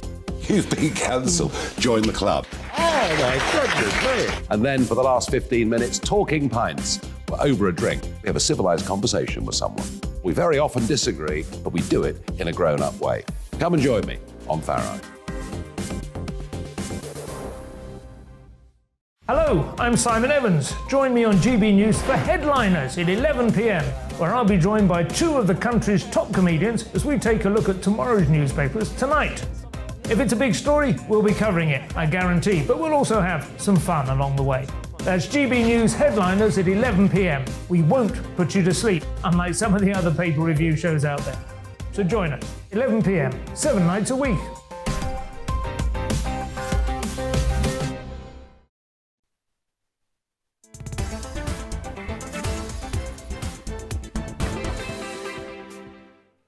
This is GB News. I'm Nana Akua. Welcome on board. It's coming up to 38 minutes after 5 o'clock. Welcome. Now, if you've just joined us, why on earth have you just joined us now? We've had loads of great stuff happening, but right now it is time for the Great British Debate this hour. And I'm asking, is illegal immigration a burden that we simply can't afford? The Home Office have laid out their plans for sending asylum seekers to Rwanda, and they could have as little as 3 weeks in the UK before sending people abroad. One hotel in Buckinghamshire has actually reported that they've agreed to house a lot of migrants, asylum seekers, and apparently at the cost of £1.5 billion a year. I mean, that would be the full cost if we continue with this current process as it is now. So when are we going to sort this situation out? So I thought for the Great British Debate this hour, I'd ask, is illegal immigration a burden we can't afford? Let's see what my panel make of that. I'm joined by Calvin Robinson, or Father Calvin Robinson, is GB News presenter, and also Lizzie Cundy, a columnist and broadcaster. I'm going to start with you, Lizzie. There's a lot going on. I mean, like 1.5 billion is what we'd be spending on illegal immigration, on people housing people from other countries to be in this country, to do nothing pretty much until we decide to do something with them, and that something is usually that they stay. So then that is an ongoing cost unless they start contributing. I mean, We can't do it. We're on our knees as a country. We've got economic crisis. Look at what's going on with the NHS. We haven't got the room in our schools. We cannot do that. Enough is enough. And as you said, Nana, 1.5 billion a year. And that's nearly 5 million British pounds. This is our taxpayers' money. And they're running out of cheaper hotels. They're now going to beautiful hotels, one very near my own village, which is now just... I just can't believe it, what is happening. And you know what's really worrying me is that we haven't got a grip on this, and this will be the downfall of the Conservative Party, because they have not got a grip on this. And that last Home Secretary, what happened? Priti Patel, great idea. Did the plane take off? No, it's still sitting there. Now we're looking, well, we've got some good news that apparently that, you know, we are going to get rid of these European judges so we can make a decision and send them back. But look, this is just too much money. We can't afford it. And I mean, why do they come here? Now Liz Truss is saying she's going to give 50 million to the French government to stop them leaving the beaches. Well, you did see that BBC, I mean, I'm pretty sure it was a BBC documentary where there was they actually have shuttle buses in France to take people to the shores to actually get the dinghy in the first place. I mean, it's scary. It's a joke. It's an absolute joke. It's not even just illegal immigration. It's immigration in general. 1.1 million immigrants to this country in the last year. That's up over 50% from the year before. Immigration is skyrocketing. Every single election, every single referendum for the last decade has been the British public saying we want to cut or control immigration. And the Conservative government have failed to do so year in, year out. So you have to ask the question, do they actually want to? They've had an 80-strong majority. They could have done if they wanted to.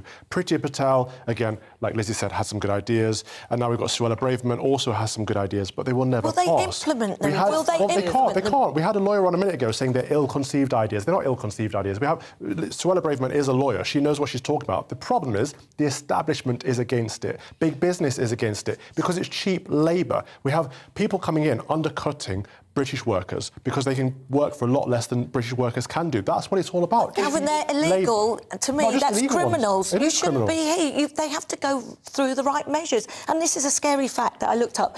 Yesterday, 856 migrants came over on 19 boats. I mean, it's absolutely ridiculous. Every day. Stephen Wolfe actually called it an immigration industry. And that really resonated with me because it is an industry. And there's a load of people in this country and other countries that are benefiting heavily from this whole system. For one, it's the lawyers, of course, because they're not going to do it for nothing. There's an industry there. There's the people smugglers who are making money out of this as well. There are big business or businesses who are employing a lot of these people for very little money. And then, of course, even hoteliers in this country, some of them are not prepared to tolerate it. Like there was a castle, can't remember where that was, but he refused. He said, I'm not having it. Camelot's Castle, Camelot's Castle. But now they're going into more beautiful hotels. Well, this is a castle. I mean, you're going to a castle. Even, you know, somebody who's a single mum who's given somewhere to live, or somebody who's given somewhere in this country who can't be housed for whatever reason, will be given some beds somewhere. But a migrant comes in and will get Camelot Castle. No, you come off the beach, off a boat from Dover and get put in a 4- to 5-star hotel. That is not correct. And who's paying it for? We're paying. Now, I've heard people say, oh, but they get £30 a week. That's hold on. That's £30 a week after everything is paid for. Everything. That's profit. Some people don't make profit after they've been paid. And what about who's going to pay for the electricity and the bills and all? It's going to be us, the taxpayers. Well, it you know can't what? carry on. To just place one, the estimated cost in a hotel is $4,300. That is 1.5 times average monthly pay for a nurse is only $2,782. So imagine that. So they're getting... It's a lot of money that is being wasted, and we have to do something because it's out of control. And people say, oh, it's not compassionate to say you're against mass immigration, or it's the unchristian thing to say. No, borders are good because borders protect us and borders protect them. If we say we have an open borders policy, how is Syria or Afghanistan ever going to be helped to fix their society if everyone could just come over here? And we can't sustain that. That model you talked about, the NHS and schools, you know, classroom numbers are going up, waiting times are going up. We cannot sustain mass immigration indefinitely. It just doesn't work for anybody. And there's the argument that as soon as you start saying that, people say you're a racist, you're being xenophobic.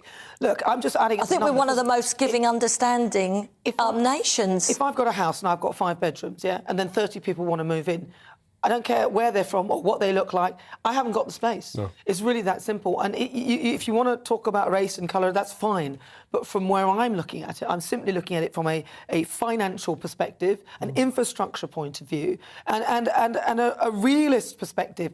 We can't carry on with this. It's an industry, and the people who want to perpetuate it are those who are benefiting. And why is it mainly, when I see it on the telly, the young males, mainly Albanians? I mean, come on, we have to do something. We have to get tougher. We have to do... It really is very worrying, really scary. I don't know why they haven't done anything about it. What would you... And what, should we give 50 million to the French government and hope that they stop them going in their boats? Please, is that the best Liz Truss can do? Well, OK, 30 seconds, Liz, then.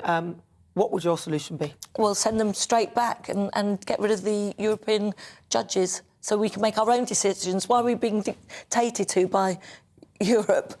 Calvin? Promote British talent, give people better education, better training, and if the problem is declining birth rates, then promote the family. Give people support to have children and encourage more British people to have kids and raise families. How does that stop the boats? Because we're saying we're bringing immigrants in, not just illegal immigrants, but immigrants in general, because we have declining birth rates and British people aren't procreating. So we solve that problem by having more British families. Yeah, and paying them properly, because if you keep importing talent from other places for cheap labour, then wages will never rise and inflation will be persistent forever. Well, I'll tell you what, this show is nothing without you and your views. Let's welcome our great British voice on. This is your opportunity to be on the show and tell us what you really think about the topics we're discussing. And this time I'm joined by 4 great British voices. I love this bit. Right, let's start with Dr. Seshni Moodlia. Seshni, you're joining us from Milton Keynes. What do you think? Is it time that we need to sort this out? What's your view on it? I agree, Nana, with you and with the panellists. You know what Calvin, Lizzie, Stephen, David have said. This is an emergency, it's a crisis, and it's something which has been long-standing. We've just spoken about the figures, you know, that's just the tip of the iceberg. Up to 2 billion is being used for over 250,000 or even more illegal immigrants to house them in hotels. And that's hard-earned money from the taxpayer. We are showing compassion to these illegal immigrants, but who's showing compassion for the taxpayer and who's now in the midst of energy crisis, cost of living crisis, interest rates crisis? You know, no one's showing compassion for them. So it is a crisis at the moment and an emergency that needs to be dealt with, Nana. Well, OK, thank you for that session. Let's go over to Julie Shaw. She's there in Bridlington. Julie, can we afford this? No, we can't afford it. UK and Germany have got the highest population of illegal immigrants, and Germany is 47% larger than the UK. So, I mean, that paints a grim picture in the beginning. But we're fractured, we're skint, yet we're spending £3.5 billion on Home Office functions to deal with the immigration crisis. How can we possibly sustain a push of another 3 million people over the next couple of years? And they say that they contribute to the economy of our country, but no. Research into the fiscal impact of immigration has proved over 2 decades that the opposite of this is true, that there's an overall negative contribution by migrants, and it's misleading to say it's necessary to grow the economy. I mean, yes, more people shows that we've got a larger economy, but that's just the GDP, the large economic pie. It doesn't show that the size of the slice of that pie that we each receive doesn't grow at all. It's just as it is. They can pretty much do anything with statistics these days. That's the thing. Yep. Right, thank you for that. Let's go over to Mike Donovan. He's there in Bedford. Mike, you've got 35 seconds. OK, no. Civitas is a cross-party think tank, and it's clear that this problem isn't just down to the Conservatives. It belongs to all parties. There's been a net immigration figure since 1989. We're talking about 250,000, which is about just under 4 million since 2005. This is a fundamental issue. Illegal immigrants is about 1 million, and the problem is they might be registered coming into the country, but they don't leave. What is the solution? The solution is we have to support, you know, we have an ageing population, we have to support Britons, you know, tax incentives to families, increase family values, all the simple things, SME businesses, fundamental to the economy, completely forgotten. Globalisation, this is a fix, it's paid for by large corporations. Thank you for that, Mike. Thank you for that, Mike. That's Mike in Oxfordshire. And lastly, let's go over to Anthony Stephen Malone. He's there in Lincolnshire. Can we afford this? Can we afford this, Anthony? No, the answer is absolutely not. We cannot sustain this. I think what people need to understand as well, the immigration, human trafficking, it is a massive part of this. Your viewers will be shocked to know that the UK human trafficking circuit is a £1 billion a year industry of people bringing people into the UK. That's classed as organised crime. So I think all MPs from all the parties, all agencies, they need to unite, put politics to one side, and they need to come up with workable solutions. Well, it's listen, very important. You say that, Anthony, but you know how difficult it is for them to even agree on anything. Anthony, it's really good to talk to you. Thank you so much to my great British voices, Seshni in Milton Keynes, Julie in Bridlington, Mike in Oxfordshire, and Anthony in Lincolnshire. Thank you so much for your thoughts. Well, that's what everybody thinks. I've been asking, is illegal immigration a burden we can't afford? Lots of you have been getting in touch. Ross says mass immigration, regardless of legal or illegal immigration, has been detrimental to our country and our people, and it's caused havoc for our infrastructure. Alison says exactly what it says on the tin. Illegal. Why should we foot the bill? John says, I'm old enough to remember our homeless crisis and no one found accommodation for them. So where has all the accommodation for migrants come from? Yes, it sounds to me like it's come from an industry of people who are really wanting to perpetuate this, and I don't know why. Well, let's move on, because I've got another story that's caught my eye this week. Just Stop Oil. Yes, the protesters, they threw soup this time, over Van Gogh's painting of sunflowers at the National Gallery in London. The protesters then superglued themselves to the wall before members of the public shouted for security. However, Just Stop Oil didn't stop there. I wish they would. I wish they would just stop. They decided also to target Scotland Yard, spraying paint all over the famous rotating Scotland Yard sign in protest over the imprisonment of their protesters. Well, they can pay for that, can't they? So in this statement, the metaphor showing the damage oil can do to the climate, or just plain vandalism.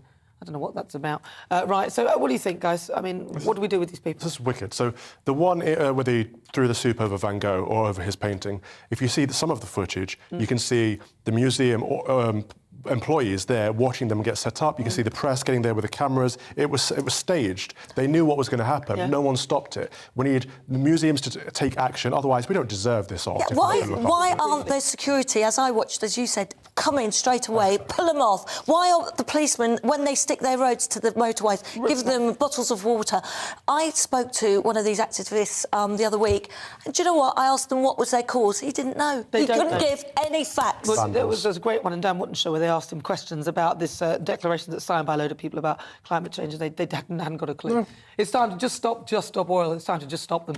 Right, it's time now, though, for our quickfire quiz. That's the part of the show where I test my panel and you at home on some of the other stories hitting the headlines right now. If you've just tuned in, I'm joined by broadcaster and columnist Lizzie Cundy and GB News presenter Father Calvin Robinson. Right, let's hear your buzzers. Lizzie, go for yours. Calvin?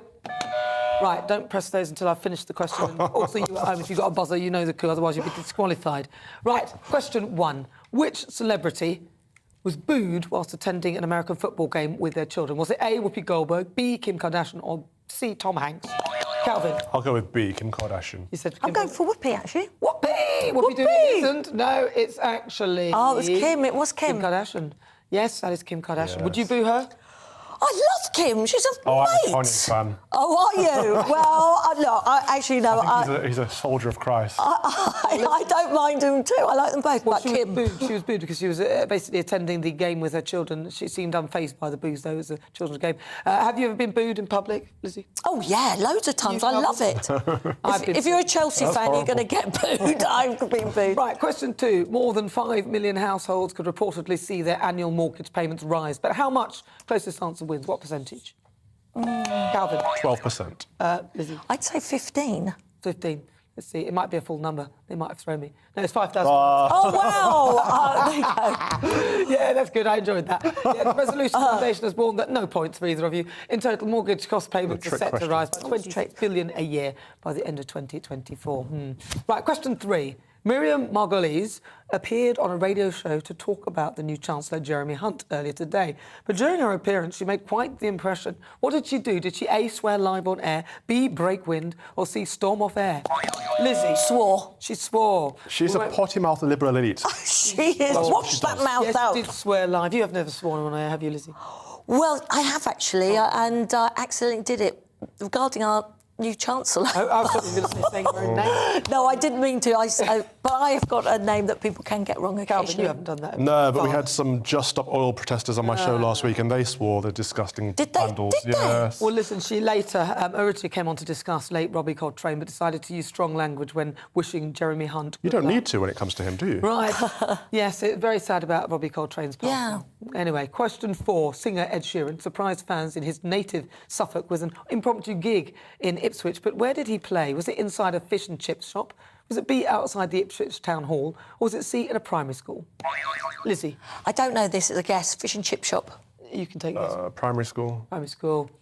No, you're both wrong. It's outside the Town Hall. Glad to see that. So outside Ipswich Town Hall? He surprised fans and passers by holding a concert there in the Town Hall. He does look like Bless him. Can I tell you what a lovely town Ipswich was? My husband used to play for them. They were the lovely people. Yes. Question 5. True or false? Damien Hirst, artist, has set fire to 1,000 of his own artworks this week. True. Calvin, yeah, you're right. It is true. He did indeed. It's part of his project called Currency, where he wasted a load of money. Fair enough. Art isn't art anymore. It's all gone crazy. Hasn't it? Well, listen, on today's show, we've been asking, is it the end for Liz Truss? And according to our Twitter poll, 77% of you say yes, 23% of you say no. It looks like it's all curtains. I think the score was on the door. She's toast. She's not going to last longer than that lettuce shelf life. Well, thank you so much to my panel, broadcaster Lizzie Cundy. Lizzie, thank you so much. Pleasure. See you. And also Father Calvin Horhams. What's my name? Robinson. He's actually got his show tomorrow. Make sure you tune in at 3. 2 till 4. Yes, join me, though, tomorrow, because tomorrow I'll be there with consultant editor for the Daily Mail, Andrew Pearce.